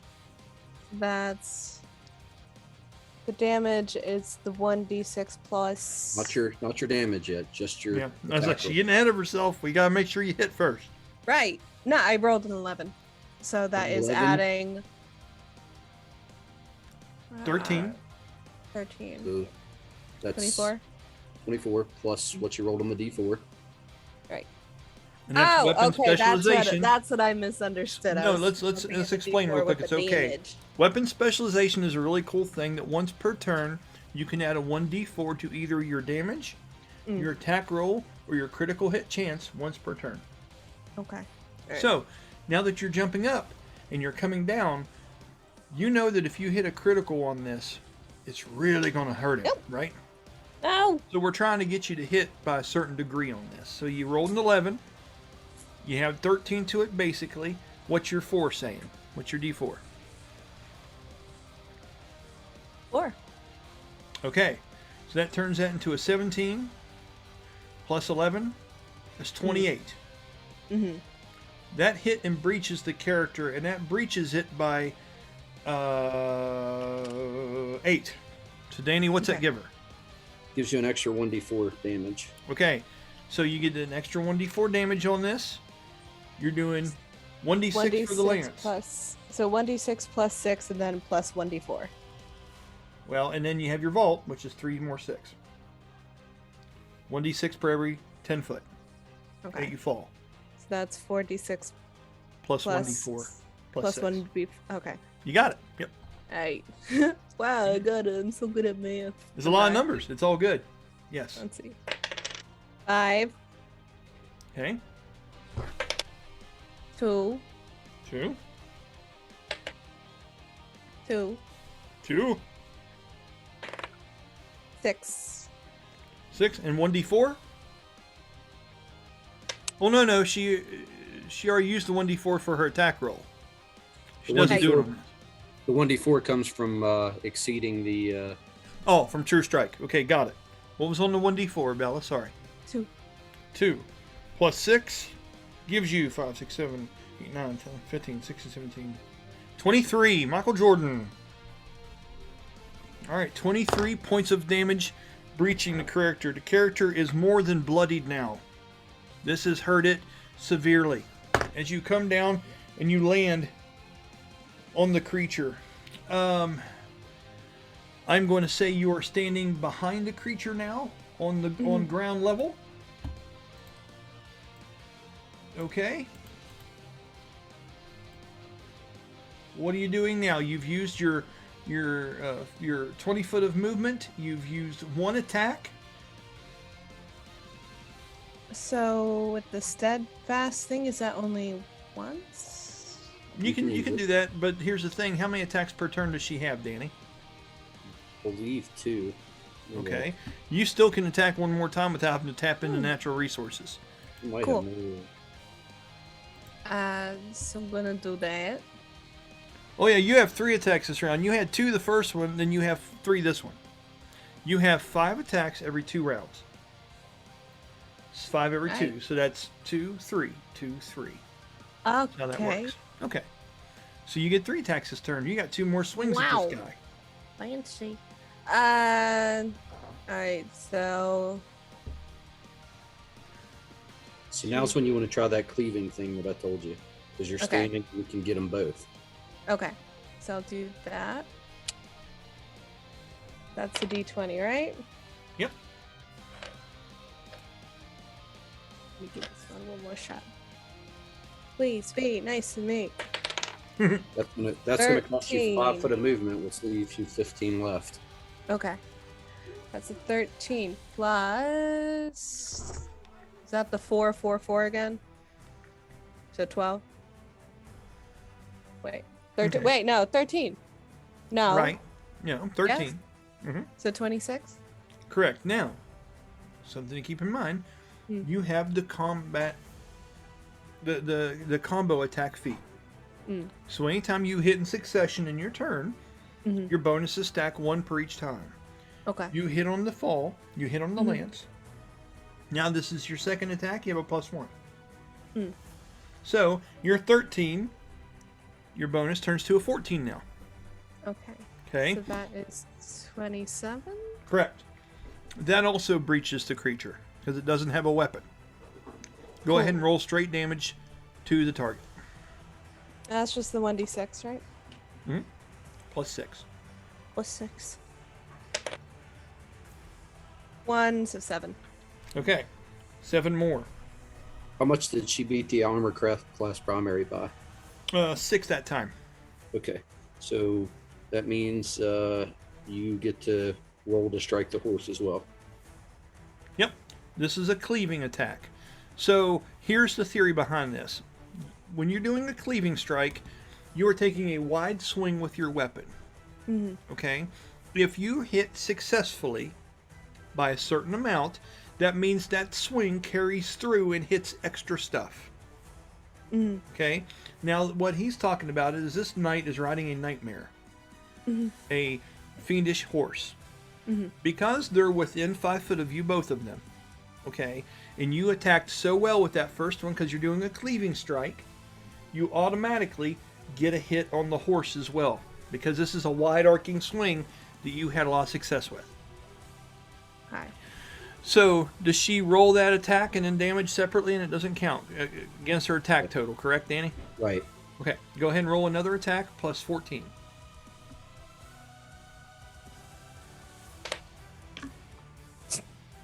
2 plus 14, that is a 16. That does not hit. No. No. Not happening.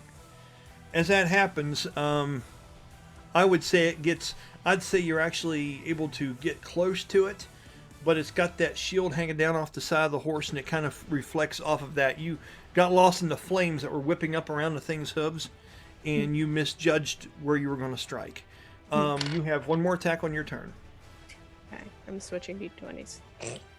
Okay. I think I'm just bad at rolling. I think Could that's be. the thing I've come to. Some people are. That is a 6 plus 13. Yep, and your bonuses stop because you missed just a minute ago. Okay, so 19? Yeah, 19 total does not do it. That hits. Well, no, without the thing it hits, but it doesn't breach. It would hit the actual armor of the creature, but it wouldn't be a dead-on strike. Go ahead and roll the damage for the attack. 90. 1d6 plus 6. 2 plus 6, that is an 8. 8. You seem to get through, but barely, as the armor ate most of the attack. Okay? You see a red mark that shows that some of that infernal from the inside seems to be glowing out, but it's not much. Okay? That was 2 and then 6 of the armor. Okay. All right, you And have how much? 20 sorry. foot of movement left. So I can do the steadfast thing? You can if you like. But now this time, the Constitution saving throw is going to start kicking in to make sure you don't exhaust yourself. Alrighty. Okay, you So- go ahead. Roll the Constitution saving throw first. And do you want to do this? You can only do it for one attack. That is 11 plus my Plus. constitution. That's 2, so 13. Does 13 do it, Danny? Is that high enough to not get her? I think it's just a 10, isn't it, the DC? Fast. Sorry for smacking my mic. You're all right. DC of 15. Yep, you failed.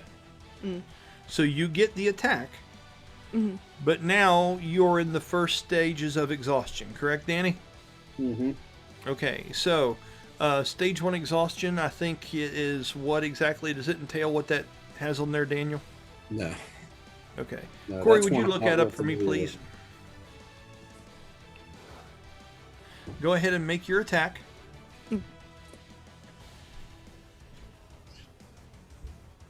Where is that at? What is it again? She suffers 1 level of exhaustion because she tried a steadfast assault but failed her constitution. Exhaustion, the first level is just a disadvantage on skill checks. Okay, that's what you've got for now. Okay. So I rolled an 8 plus 13. That's Yes. 20. No. 21? 21, yes. That just breaches now that the creature doesn't have its weapon still. Go ahead and roll your 1d6 plus your 6, and that's full damage to the creature. 6. So that's 12 total. Yes. This knight appears to be on death's door. Okay. He seems to be barely holding on to the horse at this point as the fire seems to be flickering in its eyes and dimming. Okay. Okay. In that moment, we're going to go ahead and pause from you, and we're going to get back Freeze to the frame. group on the outside. Right? Literal freeze frame. Yes, yes. Okay, just a moment. What was that? That is what happens when you have a 13-and-a-half-year-old chocolate lab. I like it. Just Okay, occasionally she makes grandma noises. I get it. So, let's go ahead and put this back to where it needs to be. All right. And now, let's go ahead and continue with what's going on outside, or inside, really. Inside the hunting lodge and not inside of Brahmas for the time being. Okay, so, Danny just heard a conversation, or Bast rather, just heard a conversation going on that's talking about some kind of creatures that they may be counting on to help them in this battle. A word that you've never heard before, if I'm correct, right, Danny? Right. And the name was the Ozoman? Ozuman. Okay.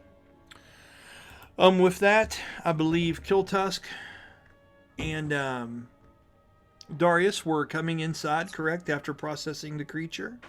Mm-hmm. That puts pretty much everybody inside there. All right. So now we get to go ahead and role play out whatever you guys would like to in this moment. Okay.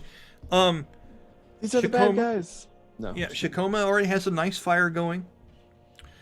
In the distance, you would see Broxel walk past mightily as he heads over to some of the barrels and some of the old crates and stuff on the far side. And on the mantle of this fireplace, it looks like bones representing like a tooth maw. Like I said, the fireplace looks like it's Voltron's helmet practically.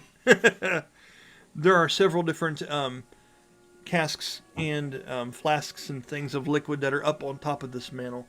And he goes up and grabs one and pulls the cork out of it and begins to drink heavily as he's facing the fire. He puts this shit down like a champ. You don't know what it is. You don't know if it's a medicine, if it's a brew of some kind or something, but he is swigging on this thing, not caring about what is around him. What color is it? The glass itself seems to be an amber color, which gives this stuff a natural kind of red color, but it's more the glass than what's actually in it. Okay. What's the smell like? Roll a check to see if you can tell what it smells like from where you're at. All right. You talking about perception, which would be 19. There's just trying to get a taste of that.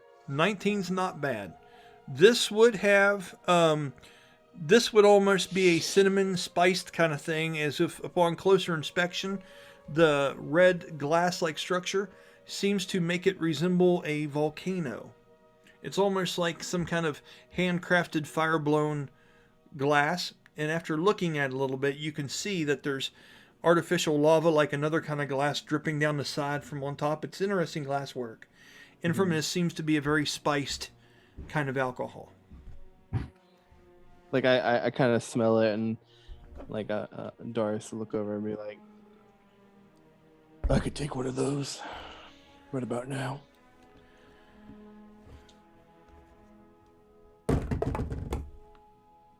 Okay, he does notice. There wasn't a good chance because he was in this moment. And as he does that, you see him pull the bottle down, and he looks across the room and looks at you, and he spits out a little bit into the fireplace. And when he does, it ignites. And it kind of blows up some flames in between those bone teeth and things like that. And you can see that there are nose holes where the nostrils of this stone carving on this fireplace mantle are. And there's some eyes that seem to have some fake glass put over them, and the actual chimney part that goes up and down. And you can see them flare up as flames shoot up through the chimney of this place to a degree. And then they settle back down quickly. You would hear Loki rustle and be startled for just a moment over in the corner, and he would grin, and he holds the bottle out as he's wiping some off the side of his mouth. And he just gives you a nod. He's not going to say anything. He's just holding it out for you to see if you want some of it. I would just imagine, like, with that show of you know, like Darius has seen some shit, and he's drunk some mighty fine drinks. It's true. And a lot of alcoholic beverages do have a tendency to spark a little bit of flame. But he also knows a lot of performers who use this fluid, this gasoline of sorts to show off. That's fair. While there was one time he accidentally drunk a little bit of it, you know, it made him sick. And even though this stuff smells great, it does. It doesn't smell like it's just straight on fuel now. It smells like this is just some stout shit. It reminds him of his uncle's moonshine that he just never could keep down. So like he would just be like, he'd like look at the guy, kind of maybe next time. Raises an eyebrow. Moonshine's disgusting, by the way, folks. I'm just saying. He puts it back You to just his haven't lips had the right- quickly. You have not had the right supply. Yeah, right. No shit, right? I hear you. Talking to West Virginia boys about that shit. You better watch yourself. It's terrible. Might as well be talking bad about our mamas. You better be careful. I didn't even drink any of it. I was just given a peach that had been soaked in it, and I will never eat peaches again. Ooh. Oh yeah, Ooh, that's Danny. the worst. That's straight alcohol inside that peach. Yeah, boy. Yeah. So he takes back onto this brew and turns back over towards the fire. The Scion stands up, Karsu, and walks away from Danny's character and goes over and joins him over to fireplace. You can see water dripping down off of Braxel, off the large jaguar-looking cloak that he has on the headdress as he pulls it back. And for the first time, you've seen him pull back the headdress. And he has a very interesting look. He has a mohawk where the sides are completely shaved and it's narrow, and it comes down the back to 2 thick braids, and they are held together with a bronze-looking clasp that looks to be a jaguar's head, like a symbol. And it comes down his back. On the sides of his face and on his neck, he is scarred in what looks like he suffered severe burns. On a part of his, the back part of his neck, you can only assume it goes further down. Okay? It's shocking to a moment. You would look at it and you would have a hard time looking away from it. Okay? As that goes on, roll an insight check.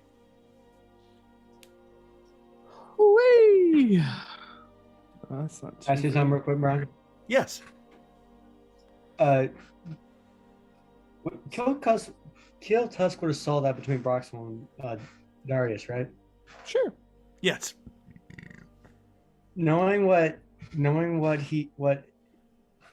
Kill Tusk, Darius, and the dwarf drank back in the ship, remembering that, he would kind of like do a small chuckle, seeing how Darius would drink that on the ship, but not what. Right, I get that. That makes sense. Yep, that's true. Is there anything you want to add to that, or that's just something that was on your mind and you would let loose a quaint laugh in the background? I'll punch him in the mouth for laughing at. No, That's cool. Yeah, you make a valid point, sir. Like I say, at any point anyone wants to jump in on conversations, do it. That's what we're here for, right? So it's all good. Yeah, I think seeing the because who here is here right now? Just Bass. Bast is here. Valdera, I'm getting ready to jump in to say what she's doing next. Okay. The cleric on the table. Kill Tusk is in here. The Scion and Baraxel are over by the fireplace.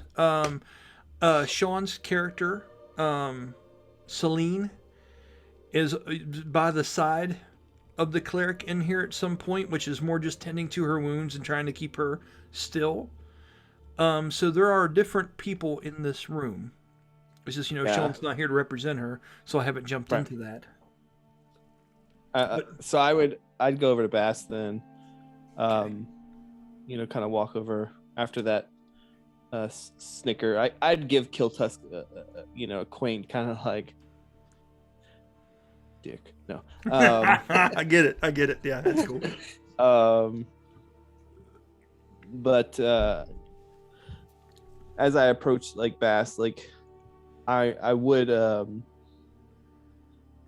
kind of, make sure to press the digitation, any of the goop or goo that might have gotten on me. I don't want to drip whatever nastiness on inside their lodging, manners. Okay. So as you do this, everyone sees you become quite tidy quite quickly, from some of the blood from the Vasilian, some of the mud on the boots and things like this. Is there anything you'd like to say to portray what Darius would be doing as he fancies himself up pretty quick and in a hurry? I just envision like the prestidigitation being because I think it's vocal somatic. Pretty sure it's vocal somatic. Mm-hmm. So he's fucking Doctor Strange in it, in the air, and then just kind of like as he moves his hands like over his body, the stuff has disappeared. Okay. Right. Exactly. Yeah. That's cool. All right. At that moment, Valdera walks over to Bastille as well. And she says, we're making quite the stockpile. It's not bad. Problem is getting all this shit back to the ship and how we're going to do that. I don't know so much about what Aeolus can do and what he can't. Do you think there's a landing spot around here where we could pick up bundles of these goods? Because, it's not like we're going to carry it back and forth at every stop we make. She goes, fuck, there's 4 islands. I'd say if we stash it, we could use Rosalia's eye, drop down and come back. She looks at you with a knowing nod. She goes, I keep on forgetting about your relationship with that one. She looks at you kind of jealous for just 1 minute and kind of raises an eyebrow. She has feelings about this. After saying that, she looks around and she goes, I guess this would be a pretty good night to get some answers, wouldn't it? Already been working that. And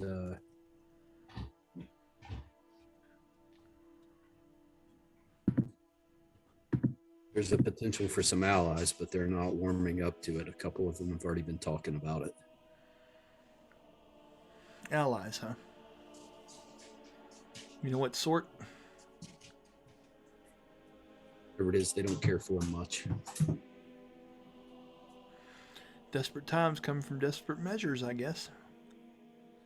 And maybe like, a certain sect of mountain dwarves working with some elves on the other side. She kind of smiles at that and she kind of nods her head and she goes, what the fuck has Gwyneth got us into? I don't know, but even if we can't complete the mission, if we can keep stockpiling this, and get out of here without being tore apart by it, we can at least make a profit out of this. You're not wrong. The profit's there already, but I know we do our own thing all the time and we're always running around and just lending our blades however we can, but Gwyneth needed something for the heart of the beast. Yeah, I might be able to steal some feathers, but man, it's not like I'm going to sneak up on this thing and put a dagger in its eye and it's going to stop breathing. Did you see the size of it? I guess she goes, that's the thing. I'm not admitting this to everybody. She says, but I've got to make sure I get us through this. Like I didn't realize how big a thing this was going to be. I have a feeling that some people, some of the locals here might not be very keen on this mission of ours. Having a conversation with, and he kind of like, gestures towards the one guy. Sounds like some of them have strong beliefs in what that creature stands for. It's some sort of deity or it has meaning to them, and it might be beneficial to first see what they can tell us about it before we start asking them if they want to help us remove it from their lands. But Valdera crosses her arms and is listening to what you're saying intently, Darius, and just giving knowing nods. well, if we can find its nest and draw it away, surely it's got to leave feathers. That's all we need, right? Feathers. That's initially what the contract said, but it's weird. And she goes over to the side, and she gets into a bag of different belongings and things that she's brought. Now, Danny, you will remember this when we were leaving the city, and this actually we played out before Corey and different people had joined in, that Valdera had received symbols and things from a person that had hired us to come here to do this.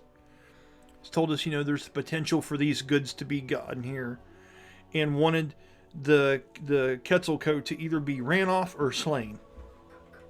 You know what I'm saying? That was the initial of this, and all the things that we could reap in the process were just icing on the cake for us. So the way we decide how to do that is completely up to us. And now we're starting to find out the dynamic as we're here. And as she goes over and she gets into that pouch, she pulls a table kind of abruptly. It's on the side of the wall, or against the wall, kind of pulls it across the stone floor. It makes a couple loud kind of sounds and shit like that. She's not being subtle. And as she does, you can see Loki's head pop up, and the axe beak actually shivers and stuff and moves for just a moment, but never opens its eyes. She starts getting out things that she was given. She gets out the large bone monster call. Kiltusk, this is familiar to you. You've seen these before. Okay? She gets out the scrolls and the documents that were given to her. She gets out different trinkets, different pieces of rockets said to mark locations. And she gets out the kit that was sent her way. And she takes all these pieces out and she lays them on the table, and she kind of stands back. And she takes a deep breath and she just kind of looks over everything.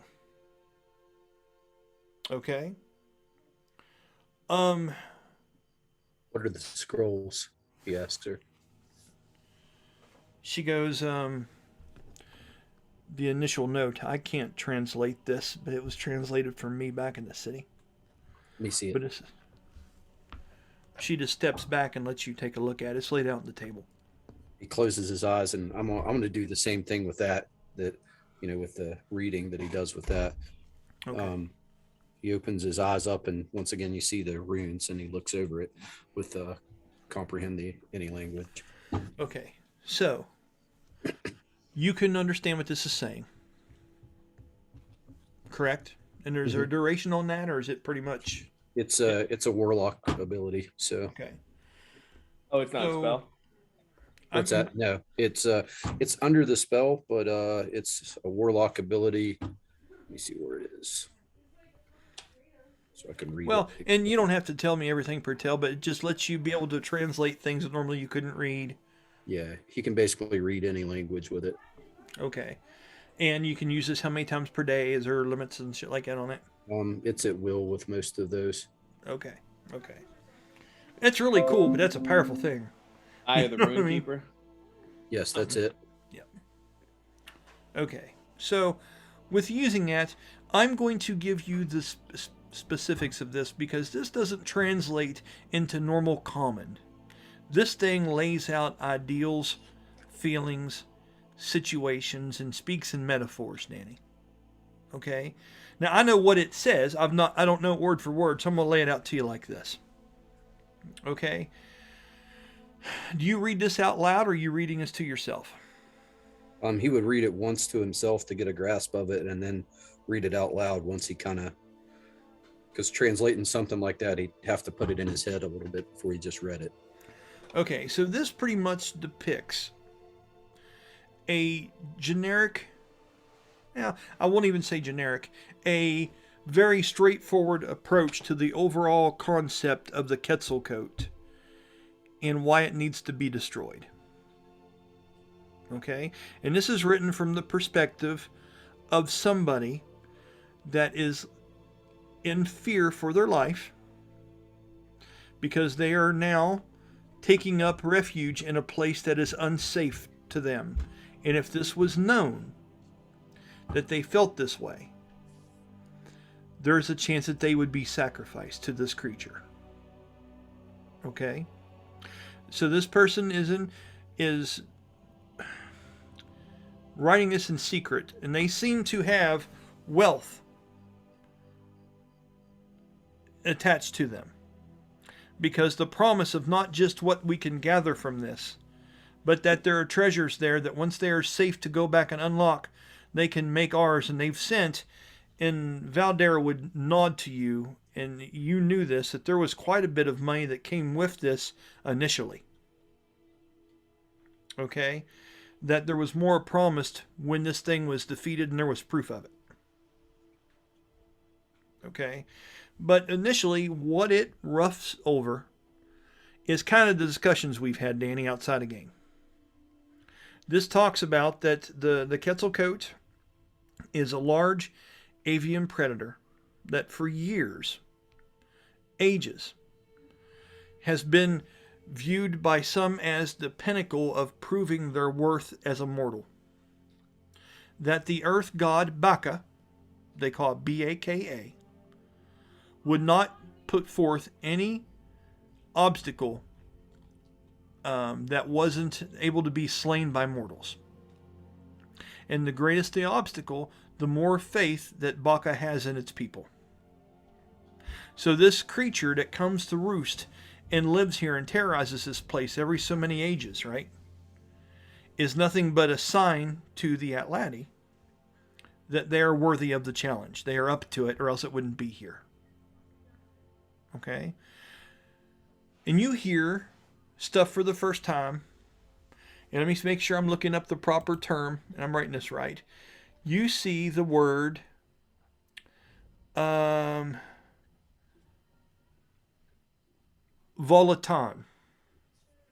That's important. Volitan.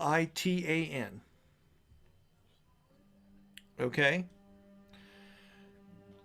This is supposed to be a society of people that you're reading from this that decided that instead of doing battle with the Quetzalcoatl, as Baka, the earth god, requested, that they asked Baka for a weapon to defeat it and were greedy. Okay? That they did something that the Atlanti feel like they should not have done. They crossed a line. They pretty much told the god Baka that we as mortals are not enough. That you are wrong.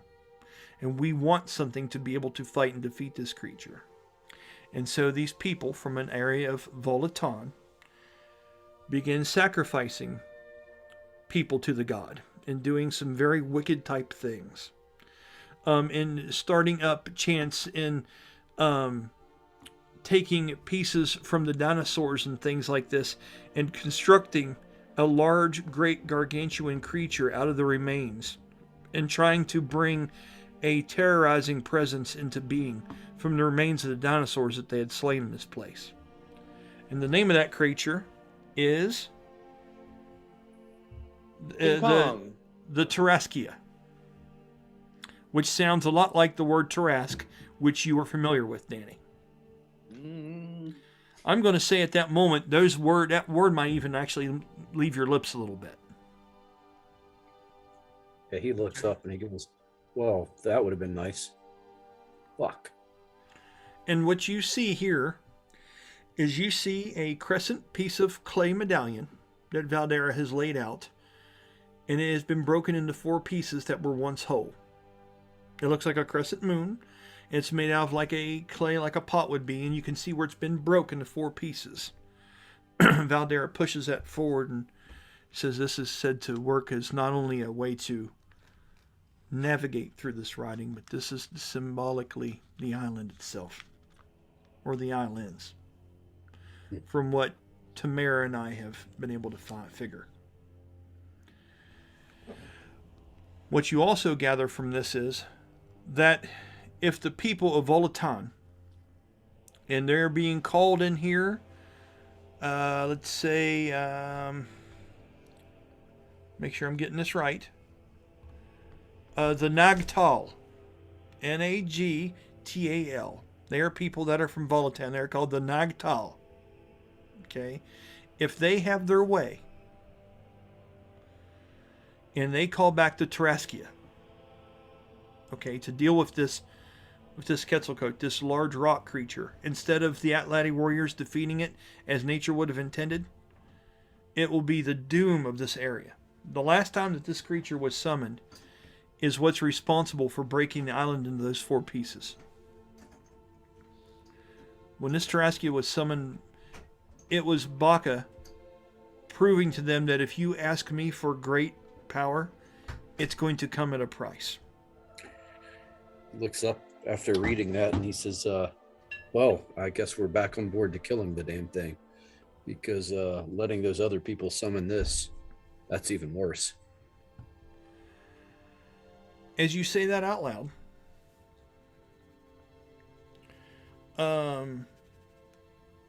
does anyone, by the way, before I speak, Corey, Darius is standing there listening to this, and Danny's not reading everything out loud, but he's just saying parts just like, well, I guess we're back to killing this thing. Does anybody have any questions for Danny now that he's read this thing a little bit? And at some point, I'll get into telling more of the story through the NPCs here. Yeah. We don't need the NPCs. We got this. Kill I sure as fuck hope so. Come over here and tell me everything. No. Yeah, right. So yeah, I mean, Darius kind of look at him like, you know, after seeing the transition in the eyes and the whole peering over the thing, because like Darius is looking at the paper and it's like, you know, that's mumbo jumbo, and then Right.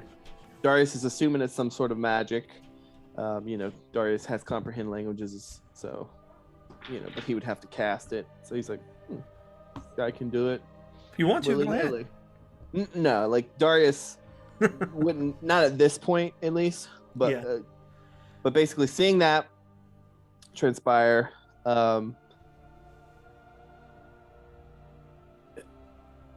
Did you glean some sort of information from reading that scribble there? Scribble! I'm still on the same page that Well, we started out with, you know, we were fucked. Now we're big fucked. And then he starts laying it out. He says, you know, basically there were these different people and they want us to get rid of this thing by the contract. But, you know, our options are to join with these 4 and take it down in gallant warfare and prove ourselves worthy. Kiltusk, you're hearing this. The other Interject at side any time. is this other sect is going to summon, in our language, would be a Tarask. Kiltusk would hear that word and just like tense up a little bit. At that point, you would hear glass break. or just hear someone's butt pucker. No. And you would see flames shoot up through the fireplace again. As Broxel turns around and is staring at you, Danny. Wonder where that stuff was when someone was trying to start a fire. He just glares at you. As you say that, though, Darius does kind of look around like, where is Silouan, actually? She's with Brahmas. He was by himself. Outside. I think he was taking a leak. Avians are very close to angels. Somehow she can go inside the construct with Merc.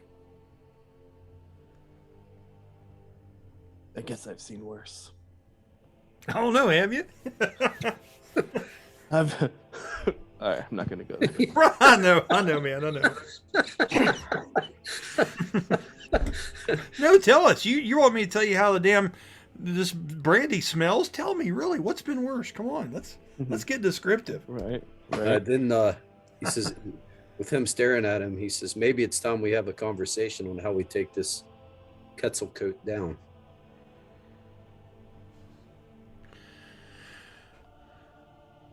As you say that, Broxel walks across there and he puts his hand heavy down on the table and looks over what you have there. He's looking around and his hands are huge, Danny. And he's looking over different parts like that. He looks at you. He says, "Is this why you're truly here?" We were hired to take out the Quetzalcoatl.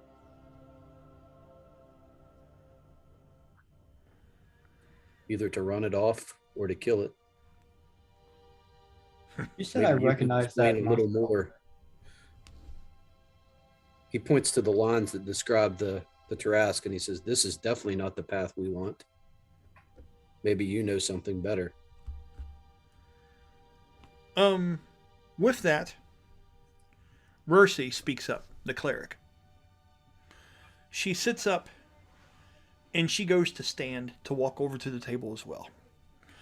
Celine, holding her up slightly, Sean's character, stays with her silent, her raven mask down, keeping the weight off of her, as she makes her way over to the table. And she moves some of the pieces around. She moves the clay pieces over to the side. And she goes looking at the words, and she's tracing and saying things on her lips. And she looks over at Kill Tusk. And she looks at the other Atlati warriors in the same room. And she says, "We may not be alone after all." She looks at Bastille and says, "This is written in that laddie hand. Where did you get this?" It is not by anyone in this room. He looks to Valdera. Who's the contract holder? Valdera looks confused, like she's thinking deeply. It was delivered to us with the money, which made it real enough for me, for all of us. There were no names given with this. This person, from my interpretation, is in hiding and afraid for their life to know who's responsible for this. I don't have an answer for that. He has a fear of being sacrificed. Is he maybe Nagtal instead? Kill Tusk, what were you saying earlier? I said you said I recognize the monster call. Yes. Do I remember who was with? Roll a history check of advantage.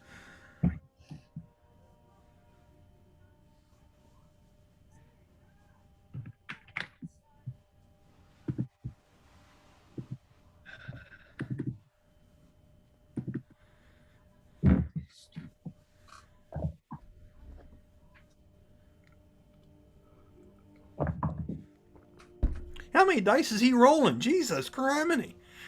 You said with advantage. I did. That's 2.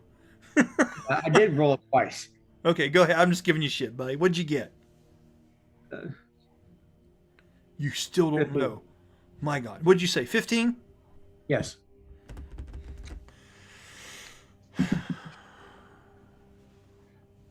Tell me what you're doing with that 15. What are you looking for here?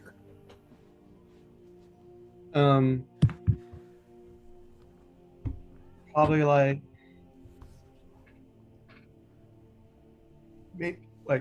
probably see if like writing on the paper is like similar to maybe any carvings in the monster call. As you're looking down, you can see with a 15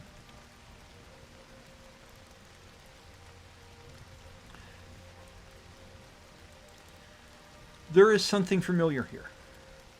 This is going to be fucking crazy. Okay, you ready?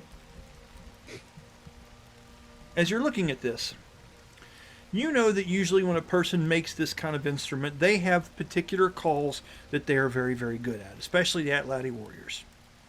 You have certain ones that are written into your bone lute, so to speak, or whatever you want to be, and they're damn near the size of a saxophone. They're quite large monster calls, made out of the main skeletal bones of some dinosaurs, okay?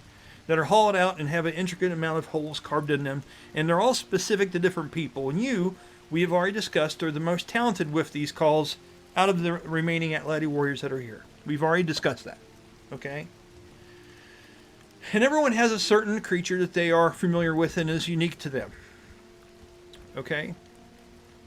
It's almost like when you borrow someone's guitar and you'll see that they have different stickers on the fretboard that show different notes for songs that they're learning and practicing. Okay? Something's very familiar about the way this is carved, and the particular set of holes that would make one particular call very easy on this instrument. There is a large prehistoric bird that is in between a pterodactyl and what looks like a large multicolored feathered creature. Now, Danny, we've seen these creatures and we fought them before, but we didn't realize they terrestrially were from here. This is where they're from. Do you remember those, Danny? We fought back in the day. Big, colorful, bad sons of bitches just below the Red Mountains. Okay? Yeah, not fond of them. And you know that there was a brother and sister that were armorers and crafters that made stuff for the Atleti warriors. And this would have been his. This would have been Niobe. This would have been one that was made specifically by him to use to summon these birds. Okay? And use their call to strike fear and other things that were in the air. And it's very strange because he and his sister left some time ago. They deserted this place because of the change that was happening. Because of the danger, because of the imminent threat of the Quetzalcoatl coming back. And they said they were going to try to either leave or find help. You recognize with that 15, this instrument belonged to him. What are you doing with that information?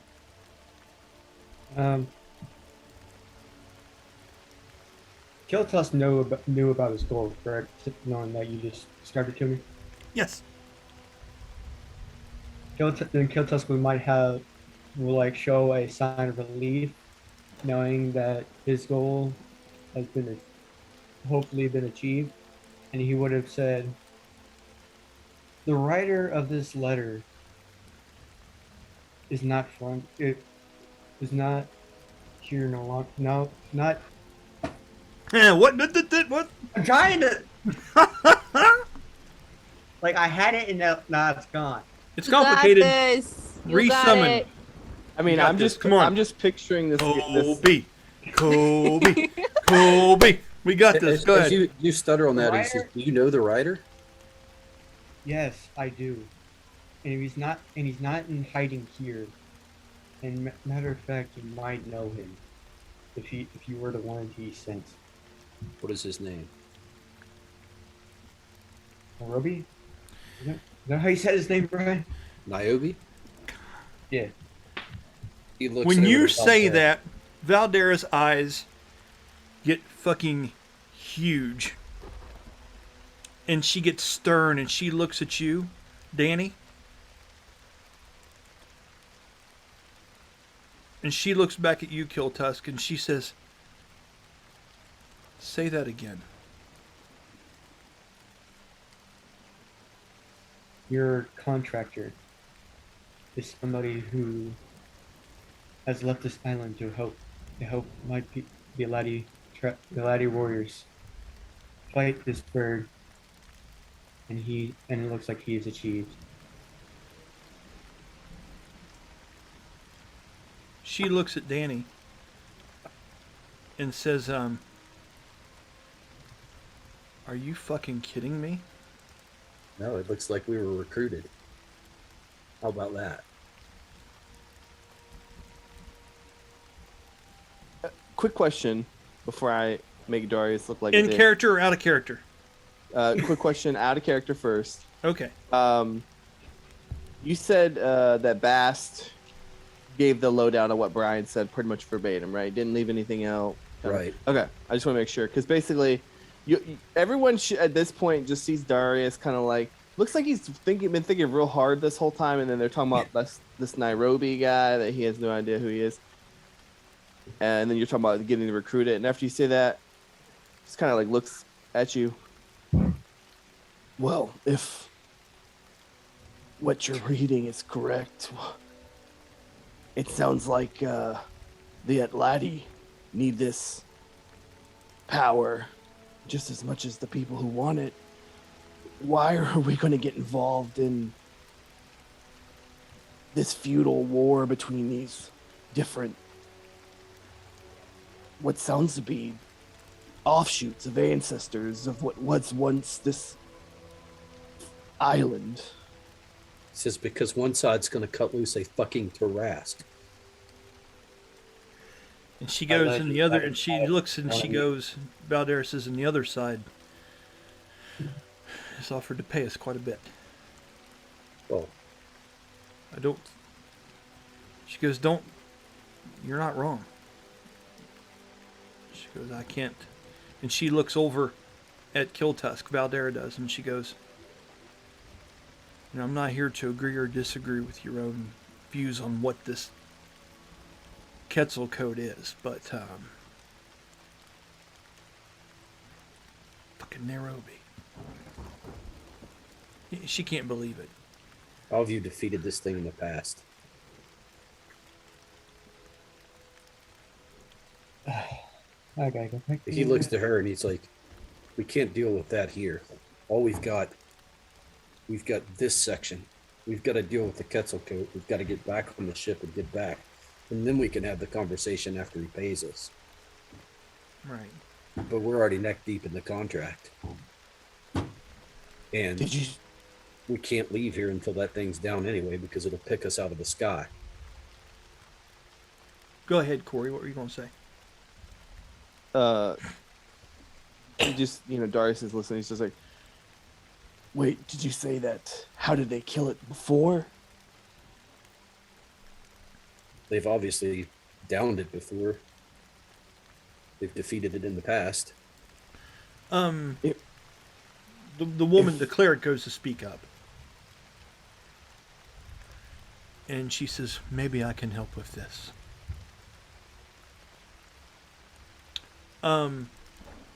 Baraxel comes over and grabs that paper and starts looking at it too. They're all looking over. The Scion comes over and starts looking at the language and looks at Kiltus. He says, are you sure these are their words? They made it to the mainlands and live still? You're certain? I'm certain he's alive. You've seen them.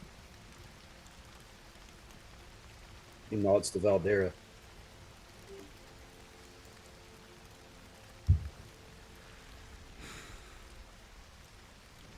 He grabs that bottle up, another one, because he broke the one, and takes it and walks back over by the fireplace and starts drinking heavily. The cleric stands up, Rursi. And I'm going to use her to explain a little bit of the narrative here. Okay, guys? So, in that moment, she would say, it is not to say that the creature has been destroyed, or killed, or driven off and away before. It's been defeated. Much as the will of Bacca, it is fleeting. Those of us that see the true way of things understand that this is just a creature as any other. You hear Bacca kind of laugh in disgust over in the corner, as if he's not really convinced what she's like. He's like, she goes, there are many of us still, even after everything that's happened in the destruction. And she takes her finger and pushes the clay pieces back together that were forming that crescent. Okay. There are still many of the people of these lands that believe that the Quetzal code is still waiting for us to prove ourselves. Make up for the mistakes that were made before. The large Taraskia should never have been summoned. It was our job and responsibility as warriors to defeat the Quetzalcoatl on our own terms. We can do that again. A weapon exists.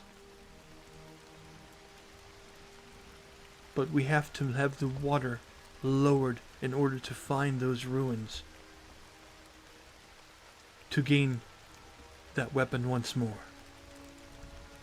When she says that, Bass redoes the illusion from what he's seen, and as you do, describe what that looks like to everybody. so you'll see two of what look like Brahmas with an aqueduct, and then the second part of the illusion will show a room with water flowing into it with like white marble floors. Those are the two he would be focused on. Go ahead, Colby. What? Did you tell me at one point where when I was interacting with Brahms at some point where I got like a vision or something of remembering something like that? Yes, Something definitely. like him? Mm-hmm. Would I know if what he is showing is what is that? You know what this is. Okay. This is a place, Colby, that's called the Water Temple of Yeota.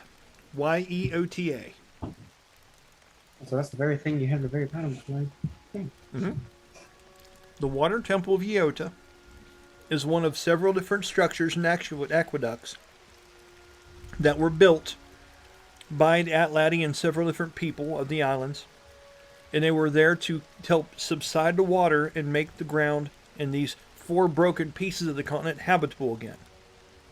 After the devastation that the Taraskia caused in the battle, as it was rampaging through the lands in search of the Quetzalcoatl, because it was summoned by these idiot fuckers to do the work for them. But when they summoned this thing up and did this ritual that made this thing come from the earth, it just desecrated the crescent cradle. That's what broke it initially into the 4 pieces. It was this creature rampaging back and forth, chasing down this large prehistoric avian creature. I never got a hold of it, but it chased it off. Okay? And when the Taraskia went back into its slumber, into this one particular mountain of these places, it left everything just ruined. Water had came in. Imagine if California broke off. You know what I'm saying? I'm talking like that. So these places, this one particular water temple, is one of many that were created and built by a technology that was found by these kind of structures, these things that looked like Brahmas. Somehow, you know that one of these things were found and discovered when the land broke. Something was revealed, and this construct was something that came from that cataclysm. Okay, and through scions like Karsu, being able to have conversations and interact and mentally project, they were able to communicate with this, whatever this was, this ancient being, this something, a gift from Baka. It was from the earth. Wherever this thing was from, it was very alien to these people. But it taught them how to build the aqueducts. It taught them how to do these things and move these things around. And these aqueducts and these temples were created to reroute the water so the lands could be habitable again. As she's telling that story, Bass would be like, "You're telling me one like Brahmas walked among you?" She looks at you and she gives a nod and she says, not just like him or it. I have never laid eyes on the actual being before. Only scions are allowed in the chamber. As she looks over to the fireplace and looks at the scion, Karsu. Karsu turns around and walks up to you, Danny. And she says, her name is Ambrielle. Spell that. Ambriel.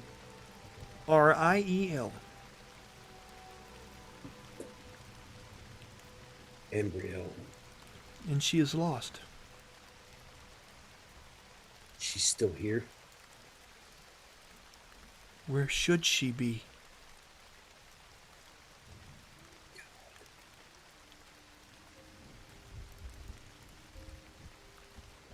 One walks. Okay. Ask questions. Go ahead. Yeah, he's Do you know what she is?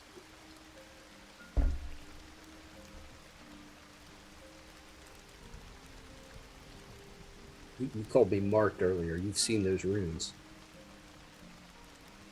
I have seen the language of Baka many times.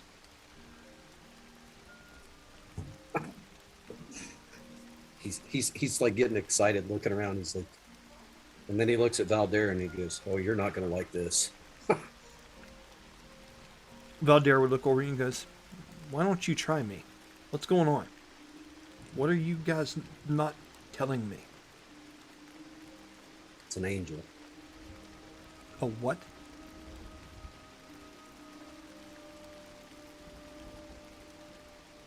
It's what the avians believe. It's what they believe Brahmas's construct is for. Well, unfortunately, we kind of know that's what Brahmas is. Are you saying that there's... Are you saying there's another one? Yeah, but this one doesn't have a merc inside of it. Has what it was designed for. Okay, Darius, you're hearing this. Mm-hmm. In that moment, Kiltusk, do you have anything to add before I go on here? No, I don't think so. Okay, you have never been into these temples. You have escorted people back and forth, and you know that the Bazillion have overran some of these water temples.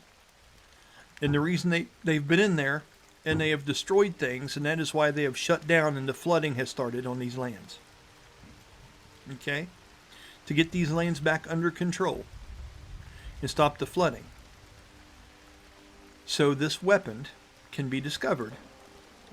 We have to get the water temples working again. We have to undo the chaos and destruction that the Vizillion have had. They have taken root inside of these ancient places. Because, you know, the Vizillions are very primitive here, Kiltusk. They pretty much go in and have it shit that's already made. They have things on them that are from ancient Atladi warriors, from other people in different parts of this crescent cradle. They don't make much that's their own. They inhabit shit. Right? So they've taken root up in these places. Now that the Atladi numbers are dwindling and things of that nature. So, more on the weapon. What'd you call me? More on. Okay. More on the weapon. Okay. Valdera speaks up about that, and she goes, "Okay, stop." She says, "You said something about an ultimate weapon that could defeat this thing." She looks over at Dan. She goes, Where's that?" And she points it at Rursi, the cleric. She looks longingly over at the back of Braxel, which is now starting to down some more of this almost firewater-like liquid. With the smell of it, okay. He says, without looking, he says over his shoulder, he says,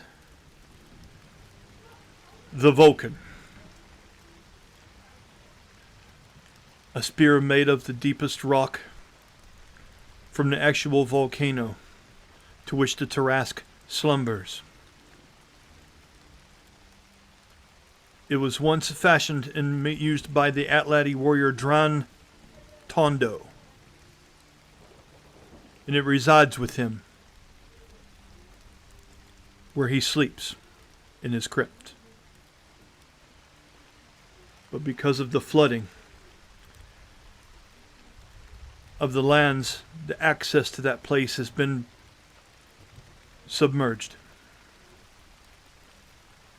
He looks over at the Scion and he says, if we can take you to the water temple, as you were meant to do, and we can lower the water, we can reveal the temple of Dran Tondo and wield the Vulcan once again. We will take down the Quetzalcoatl as the Atlati warriors were meant to take it down, by our own mortal hand. And can you operate the aqueducts? Who are you asking? He's pointing to them. He's like, can you operate the aqueducts? Can you wield the weapon? Who wields it? He looks over to the Scion. The Scion says to you, the water temple of Iota is named after one of us. My grandmother. She was a Scion as well. I was being groomed to be the next one to consult Baka's soul. But then the disaster happened. I am ready. Shakoma speaks up for the first time in an hour. She goes, you are not ready. And you're fooling yourself into thinking that you are. None of us are ready for this. Baka says over to her, he goes, Shakoma, don't. She goes, no, you need to hear this. Bass stands up and he goes, sometimes it doesn't matter whether you're ready or not. You have a task and you have to complete it. You have to find it in yourself to overcome it. Or you die trying. But you just can't wait. Roll a persuasion check of disadvantage. Okay, 14. Persuasion. If anyone would like to add into this, I'll let him do it as a straight roll if they have something to add and say in this moment. I don't have anything good to say, but I have something to add. Go ahead. I just imagine like Bass, like he stands up and he's throwing it out there, like not necessarily rooting for the chick, but but Darius kind of looks at him. Didn't she not blast most of us? Did she not cause Solwyn to, I don't know, hemorrhage from the brain? It's a dirty 20. You got Okay. a plus 7. So. Like if it wasn't if he didn't get such a good roll, I was gonna add like Ushikama saying we're running out of time no matter what. That's a good point. And You actually, actually as he's talking, since he already has his cloak off, he does a thing where the runes dance all over him because he knows that's their language. To throw that in. So he okay. engages. Yeah, I know, right? Okay. What's that damn movie where the rocks, the god, and the tattoos dance? Is that what's going on there? Yeah. You're welcome. I mean, I hate to You're say that- welcome. I know it's like the runes and tattoos, but in my head, I'm just like picturing like this is a serious conversation. Jesse. Yeah. Ouch. Oh my god. So, let's see, where am I? I'm role playing like 4 people. Where am I at? Okay. So, you're having this debate with Shakoma. And she says, to you, or she says to you, she goes, we're not even sure if the Vulcan still exists. Dran Tondo could only be a legend. And you're going to waste the surviving members we have of our people trying to find a potential legend? She looks at your them plan? both with a questionable eyebrow. She goes, "Make no mistake, I agree that we should have the water temple back." And she looks down at the Scion. She says, "But one battle at a time, Karsu." He looks to her and he says, "Well, what's your plan? If we take the water temple, why are we not seeking this weapon? Are we going to stand on it? How long before the Quetzalcoatl descends on the water temple when you have no weapon?" Would the first question not be, can we take out the Quetzalcoatl without any special weapon? First and foremost, like I'm looking at like the homegirl who's like, That's Shakoma. That's pretty much Shakoma. your leader. Yeah. yeah, I'm looking at her. Is it even possible to do that? She looks down at the Scion, and she looks over at Kill Tusk. And she kind of swells up with pride for a minute. But her eyes kind of glass over for a minute, and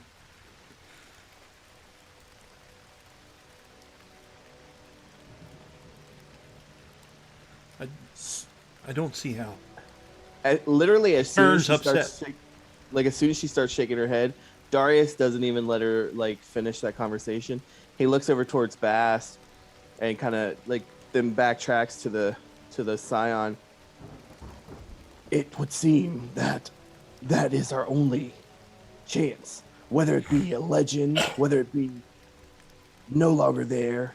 If we can't defeat the creature on our own terms, would it not be better to find that small sliver of a hope?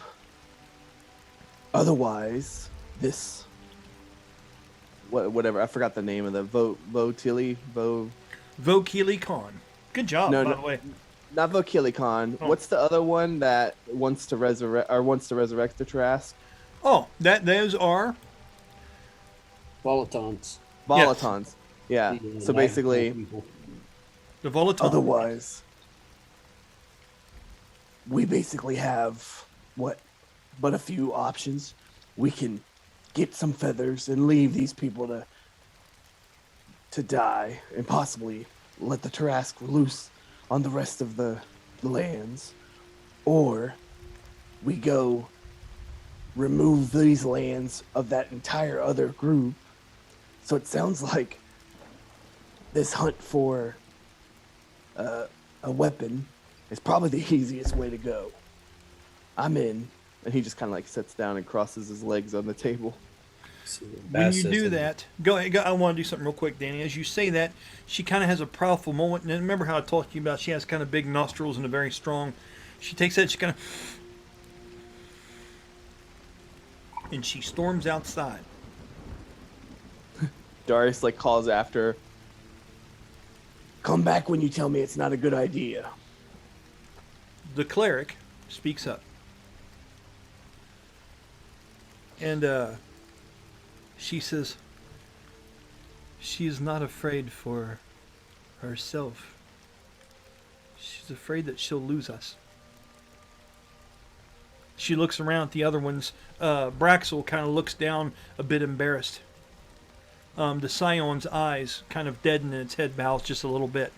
Kiltusk, you know that Shakoma is one of the last true generals of the Atlati warriors. She has seen so many of these people die. She is doing everything she can to just hold on to the thread of hope that we can survive this somehow. And she has seen what that creature can do, and she's worried that she'll lose you guys, and you're it. Bass says, "What if we clear the temple? If we clear the temple," he looks to Valdera and he goes, "Start your bargaining mind right now. We also get all the corpses, but we'll clear the temple. Okay. But I want access to Ambriel, and we'll help you find the weapon. You summon the," he looks, he says, "these Ozomen allies, what are they?" When you say that, Braxel looks up. And he gets a half grin on his face. It's a good idea. And they have as much a right to be in this fight as we do. We should call to them, Karsu. Now, I gotta pause this because if I don't, I'm going to piss my pants. My God, I'm having a hard time. Give me just a second. I hope you don't edit that out. No, I'm not going to, because I mean, accidents happen, ladies and gentlemen, and it's close. So I'm gonna pause this real quick, take care of business, and then we'll come right back in and finish this up for the night. That sound good? Real world things, people. Later. And now I'm better. All right. So, goodness gracious. Okay. Can't believe you did that in front of all of us. That's crazy. Some things just better left off camera. We've had this discussion. I click the thing. Is this video meant for kids? I say no every time I put this video up. It's out of my hands, sir. It's out of my hands. So anyway, moving forward, what was the last thing that was going on? Because I was literally deafened by how bad I had to use the bathroom. I missed like the last 3 minutes of it. We were just now discussing, you had made the point, Darius, that this is our best option. The cleric of the group, which is Rursi, has confessed that Shakoma is just scared of losing what is left. She is one of the last Atlati generals. She considers herself to be the mother hen to this group of just tough and durable people that are left, these survivors. And she doesn't want to put them in any kind of harm's way, even though it may be the thing that they need to do. You know what I'm saying? That's the kind of thing that Rursi is portraying to us. Now, I'll open the table for discussion. If anyone has something they want to add after that's been brought to light, as Shakoma walks out the front door and slams it hard behind her. When the cleric mentioned that, though, like the whole, like, she just doesn't want to see us get hurt. Yeah. I just imagine, like, literally, like, my face was like, you know, because that's what Darius would have been, and he'd have looked at her. Then this is the way. What do you mean? She doesn't want to see you get hurt. It's either you wait and you let the Taras get revived, and then it destroys everything. Or you fight the Quetzalcoatl without it, and you die. It's obvious you can't do it. You would have done it by now. And he kind of like looks at the fire dude, like the Braxel. Braxel, you're right. Just to see if he's paying attention. So, this is literally the option. Unless you're just going to sit here and hold hands and wait for the inevitable. Braxel takes a deep breath. And he says, there is one other way. And he looks at the door, and he looks hesitant to say this out loud. And he pauses for just a moment. And then he finishes saying this. He treads on these words carefully. And this is strange for such a tall, mighty, dominant man to speak in this way. He says, Shakoma believes that Rowdy is not the beast that was meant to be hers.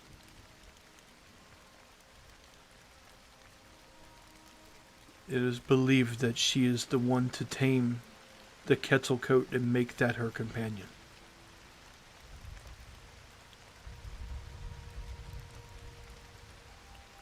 She clings on to that hope. He just kind of shakes his head, and to admit that one way works and would be the way is to admit to herself that she is not worthy of her birthright. It is not such a simple thing for her. then what we do is we plan for the worst and we put her in a position to tame it. And if she can't, we kill it. Can you wield a weapon?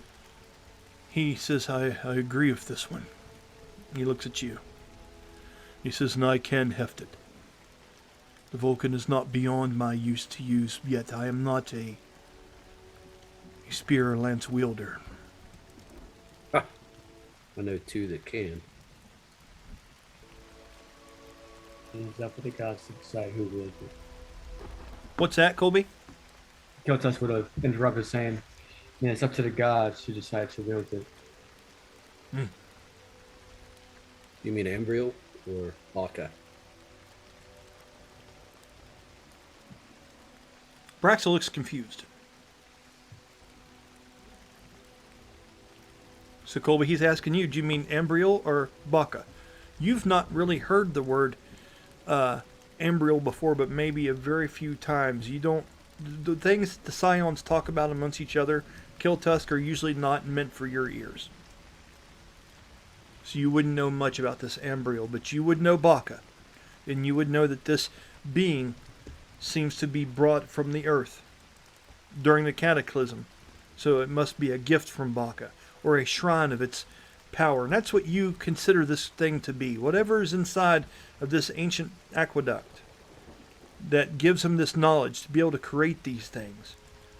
You do truly believe that it is some kind of artifact given forth from Baka to be interacted with between the Atlati people and that god directly. That it teaches you things and has helped you all move forward and survive. That's what Kiltus believes. Kiltus would then answer, saying, as far as our culture has let me believe in our religion, I believe it would be Baka who's the one who would decide. Okay. So, with that, Valdera gets up and walks out, and she's going to go out and try to talk to Shakoma. That's what I would do. And Valdera's my character, and I know that's what I would do. One warrior woman to another. What's everybody else doing? Bastille is still... He looks over to the tall one and says, so the Ozo men, you gather them, and if we can work it out with her, we'll take a small group and clear that place.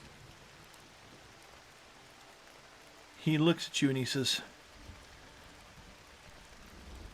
I have a way to have a meeting with one. I can summon one to us.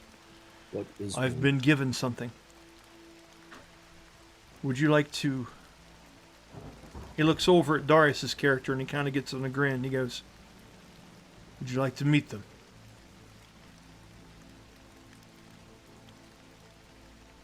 I think I would. Hope you're brave. I can smell fear a mile away. He's kind of chuckles. Just And he bring starts your to drink. gather up some stuff inside here. And he says, first thing in the morning, before dawn, I will take you to one of them. And hope that this works. Okay. Anybody else? I think Kiltus would go check on the axe peak. On where? On the axe peak. Okay. I will, I'll take a couple steps outside close enough to, if I need to help out with the conversation, I can, but hopefully Valdera is able to convince her. Just kind of there Okay. for backup if she needs it. Okay. I want to inspect the stuff that they pulled out of that bag. Okay, now help me remember. You mean the stuff that Valdera got out and laid on the table? It was talking Yeah. about. Okay, cool. Let's do that first, and then we'll go with Danny, and then we'll probably wrap for the night. Does that sound good, if everybody? Okay. So, and then we'll probably conclude your stuff, Bella. You're off tomorrow, are you? I am. Yeah, there was originally plans, but those got changed. So as of tomorrow, I am free. Okay. If you want to, at some point, because I'm off tomorrow or something, we can go through and finish your thing. Or at some point, take like an hour and a half, and then we'll get you two into the void and being brought back into this story. So we can do that sometime before next Sunday. Okay? Absolutely. Okay. So, Darius, buddy, this will be fun because I will be making this up as we go. What exactly are you looking for? Well, just like as a bard, and being interested in history and things like that. He's trying to piece this whole thing together more and more. This and I mean, I'd imagine him even potentially like catching the attention of one of the Atlati, whether it be Kiltusk or something. Probably Kiltusk specifically, actually. Okay. And calling him over to look at the things, and he's just trying to understand, are we getting ourselves into the middle of a fucking war Right. over what I'm saying?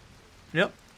Or does he need to start trying to talk about just saying, let's go kill this thing, Okay. Kiltusk, would you be interested in joining him with that? Do you guys want to role play that out where you can ask him, or do you just want to, you two go to the table and start looking through stuff? How do you want to do it, guys? I can roleplay for it. Okay. Darius, you're wanting Kiltusk's help. You want to ask him? Yeah, so basically, like I said, I'd imagine walking up there as Bass is starting to walk out. I notice the stuff's still on the table. Curiosity gets me. Mm-hmm. And I'm just kind of looking over the call thing, and noticing that I would assume it's similar to what Kiltusk had used, right? You do know this, yes. You've seen him use it a couple different times. So then I'd kind of like look over at him. So, this is from one of your people? Yes. Go ahead, Colby. Yes. And then I'll kind of like the four pieces of the pottery thing, Valdera pushed them together. I'll start like playing with them, sliding them apart. So, if this land was once one, that must mean that all four of these pieces that have the different people on them were once one community? Colby, do you know this, or you want to roll a history check? I want to roll a history check. Okay, go ahead.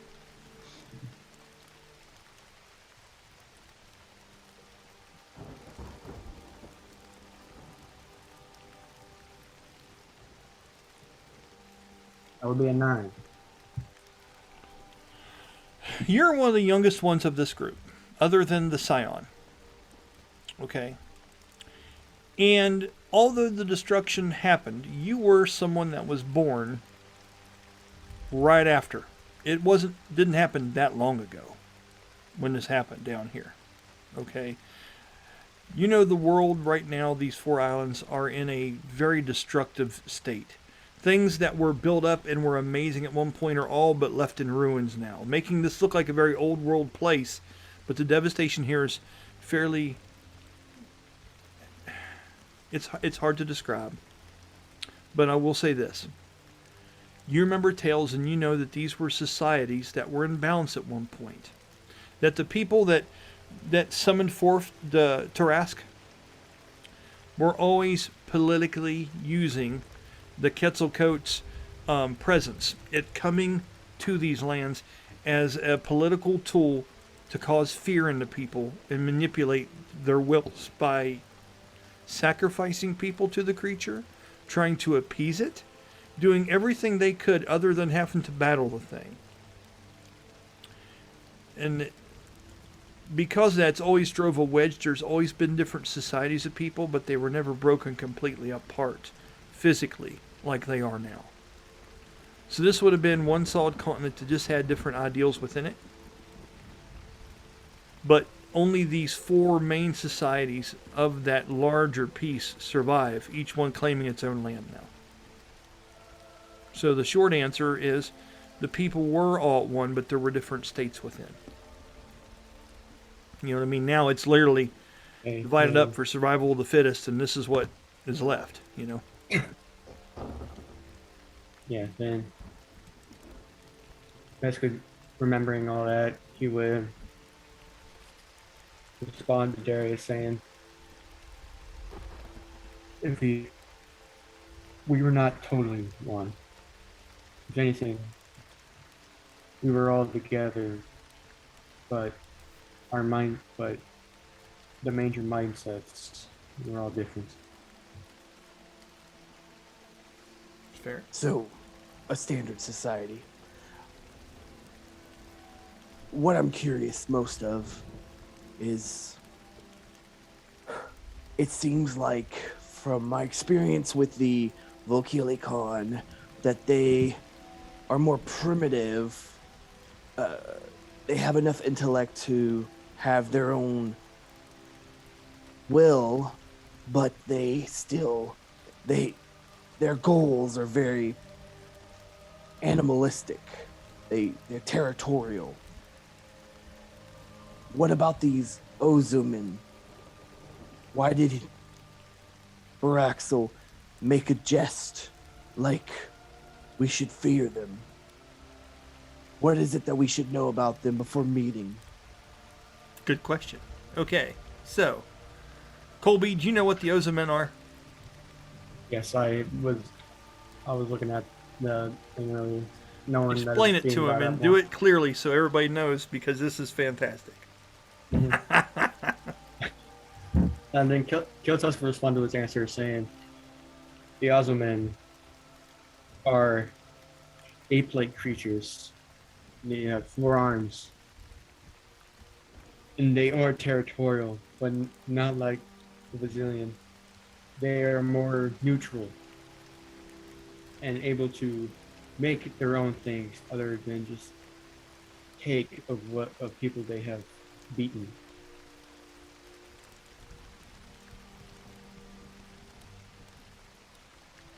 And they were on this island with us as well before Brazilian came.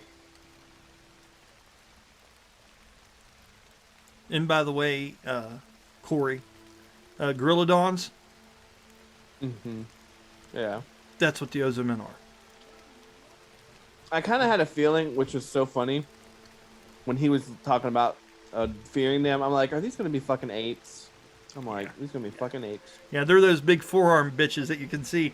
They're awesome. And I looked into them a lot, and I'm like, I'm putting that in here. Mm-hmm. I'm so putting that in here. I mean, with that being said, I mean, that's kind of the gist, like, of what Darius is wanting. So he would just kind of, like, put this stuff down and be like, I'm gonna go check on.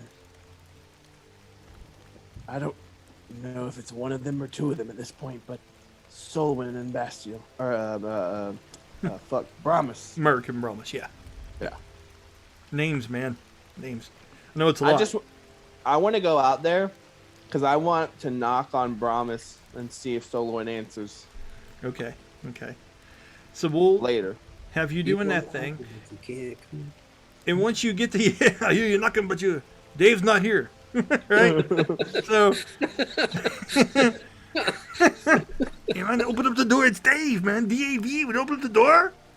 Ooh! So, moving forward, you're out there. You're going to go see how they're doing. Was there anything else at the table you were wanting to discern? Or was that the information enough that you needed? Yeah, like I said, the whole point of that conversation was to see, am I getting myself into the middle of a battle that I have no need to be in? And at this point, the case is yes. The Volkilikon are primitive. They will Or the continue. Vasilian. The Vasilian. Vasilian. Yeah, sorry, the Vasilian. Yeah. I knew what you meant. Yeah. It's one of them The V words. Vasilian, Yeah. The Vasilian. The other ones, the gist that he's got from them is that they are smart. They are probably very much similar to the Atlati. The difference is they are more of the like old school Aztec vibe. Like, let's sacrifice virgins so that way we can appease the gods. Whereas these ones are like, hey, let's show our power to the gods and they'll protect us. So, Right. Very well done. Yep. so that's it. And then there's another group that no one's even talked about yet. So what we'll do is this. As you were looking over that stuff and whatnot, Kill Tusk, if you want to, I will give a basic rundown of the things that we have discovered tonight before we end this video. Or does everybody feel okay with it to where we don't need to do that? Does everyone have a pretty good grasp as to what we have gathered here tonight? Because there's a lot. It's a lot. You can always go over it beginning of next game too. I'll do that then. I'll do that. So, with that, Danny, we'll do your scene here, then we'll conclude with you. Kill Tusk, as Darius leaves to go out there and check on Brahmas, just curiosity, is there anything you were looking through these papers for? Is there any scene that you wanted to pick out in this room before I move on? Because then we're going to do a whole overnight scene, the beginning of the next thing, and then the adventure starting the next morning. That's how we're going to start the next session. Well, I know before I was answering Darius's question, I was checking on Axbeak and Loki. Okay. As you go over there, Loki is still sitting over, laying down its side with its head up, with its head over top of the axe beak, protecting it and looking around as it rests with heavy, raspy breaths underneath. The creature has been healed to a certain degree, but this creature is lucky to be alive. It is laying there, finally starting to dry out. Some of the feathers are starting to get a lighter color and are starting to floof, because floof is a word, back out. But still, you can see abnormally jagged shapes underneath of the feather line of this creature where certain bones have been broken. Some of the scales are still pink and taken off of the legs where this creature was took up. Some toenails are gone. I mean, this thing's lucky to be alive after the tail lash that it took from that thing. That's the scene right now. What are you doing? You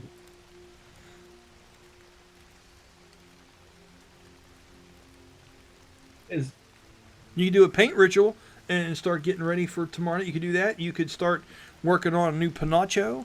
You could start getting ready for spells for the next day, because you know you can do that kind of shit. You could talk to any one of the characters in here, or just set yourself up for something for the next episodes. All those are options, but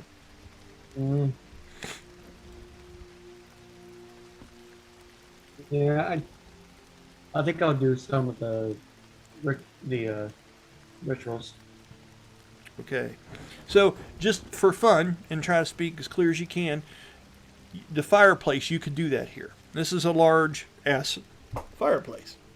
And you could go over to it and get your paints out and begin, and just for the hell of it, describe to everybody kind of what this looks like, and then in the meantime write down which spells you're wanting to imbue yourself with for the next day. Okay. I love that mechanic for your character. I absolutely love it, dude. That's great. Okay, so I guess Kill Tusk would be going over to the fireplace, and he will go through his satchel and pull out what would look like be primitive art supplies, and like bowls full of like bowls or bottles full of paint, a couple like makeshift brushes, and as he is pulling them, like getting ready to do the ruins, he is like mouthing some what might be as prayers Okay. to Baka in order so he could use the power of the runes on himself. Awesome, buddy. Cool.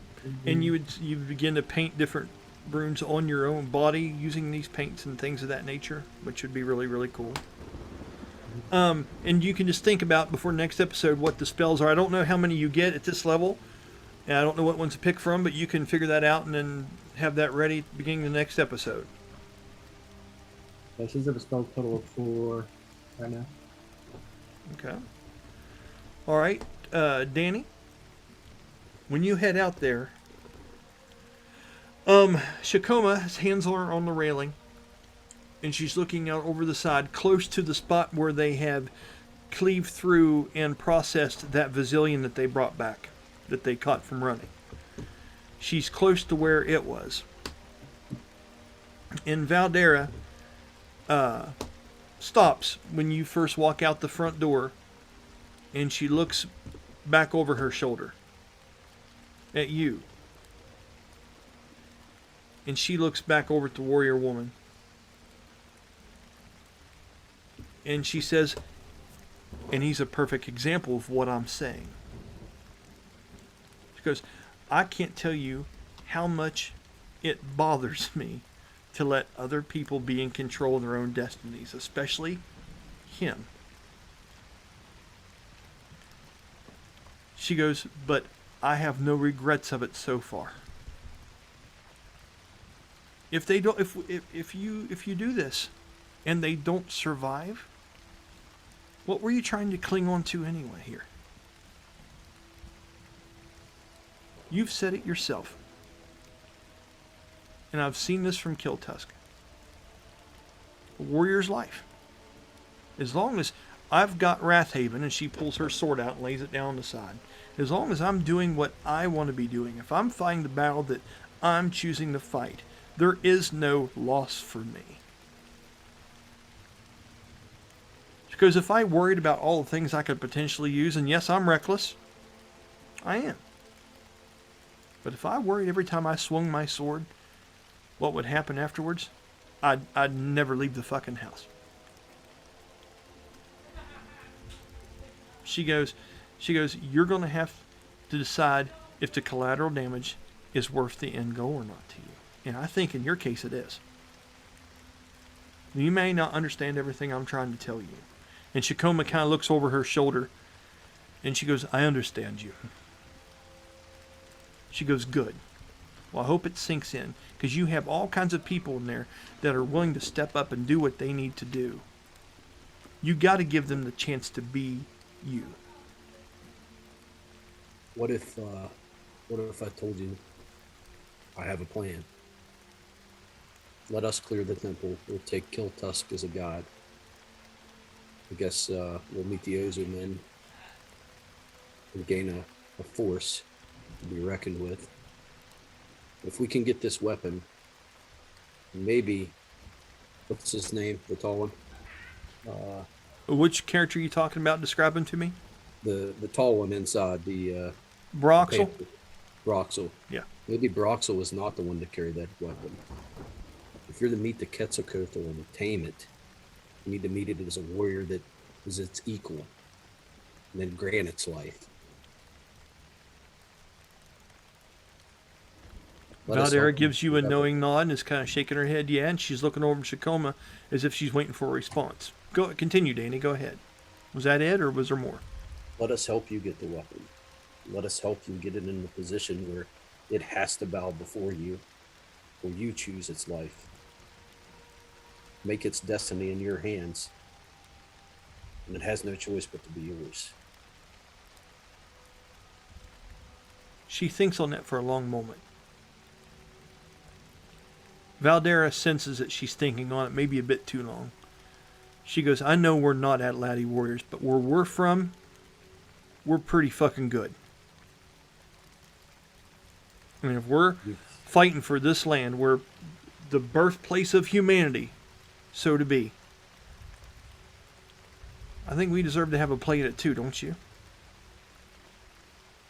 Embryo will be the third construct that I've met. She looks at you and she says, "There are more?" And she turns and her attention is on you now, Danny. "How many more of these?" She kind of shakes her head no. She goes, "How?" Each of them was constructed for an angel. Or She's not quite understanding the idea of constructing something for an angel. You're losing her a little bit. he tries to break it down into it was a way for them to be inside of a mortal coil here. Performance check.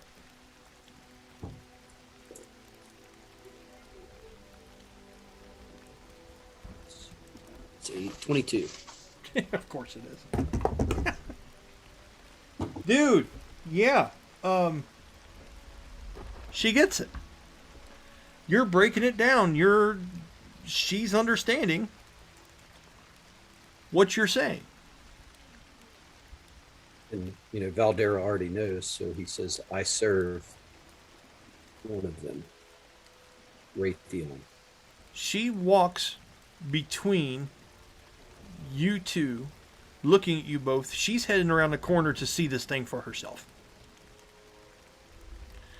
She's following Darius. Now, I'd say in that moment he's walked out the door, he's going around there. If this is truly what's inside a temple, she's never been allowed to see it. It's only the scions that go in to talk to it. She's seen the statues that her people have created in an image of those things, but she's never been in that chamber. It's never been opened by a scion in her time here. You know what I mean? She has to go look at this thing. As That's they're where walking up, he knows that they're stationary at this point, so he starts explaining that Merc is a human man that inhabits what was constructed for an angel, so at times he must rest, and just becomes a construct when he's in there resting. she's looking all over it and she's peering at it, and she lays her own spear against the wall. And she has a pair of chakrams that she carries too. And she lays those down. And she takes a step back and she goes down to her knees in the mud. And she lays forward, extending her arms out, and she's saying things in ancient Atlati with touches of words that you understand. And goes through a ritual for just another 30-45 seconds. When she stands up from that, it worked very well, actually. Okay. She stands up and she says, "A mortal dwells within this." What do you call this? The easy word would be construct, but there is another word for it. What is this word? Seraphim. And she says a weird offbeat version of that, but she's picking you up. Let's go ahead and stop that scene there. Because that's going to get heavy, and we can do that the next episode, okay? There's a lot to do there. It's a good chance I may be in transit to Atlanta for training. So. Okay. So like I say, it's 15 after 11. We're going to have to roll. We'll go ahead and conclude this now for the night. I'm going to go through. We're going to have a little bit of a bullshit session. We'll pick up on the rest of that next time. And then we'll go ahead and finish your thing, Bella, throughout the week. And then we'll do the night scene where everyone stays the night the next morning. We're going to go off and to have our encounter with the Ozomen and see what they're all about. And see what that kind of plan is. So a lot of things uncovered tonight. A lot of things starting to make sense, hopefully. And mind you, this is just out of my creation. I don't think there are any major flaws or plot breaks or anything in. I think it's pretty solid shit, but we'll, it's D&D. We'll make it up as we go, right? So, having said that, once again, I'm Brian Kynes. Thanking you guys for checking it out once again. I had a great time tonight. Lots of good shit. And we will see you again, hopefully, next Sunday. Take care.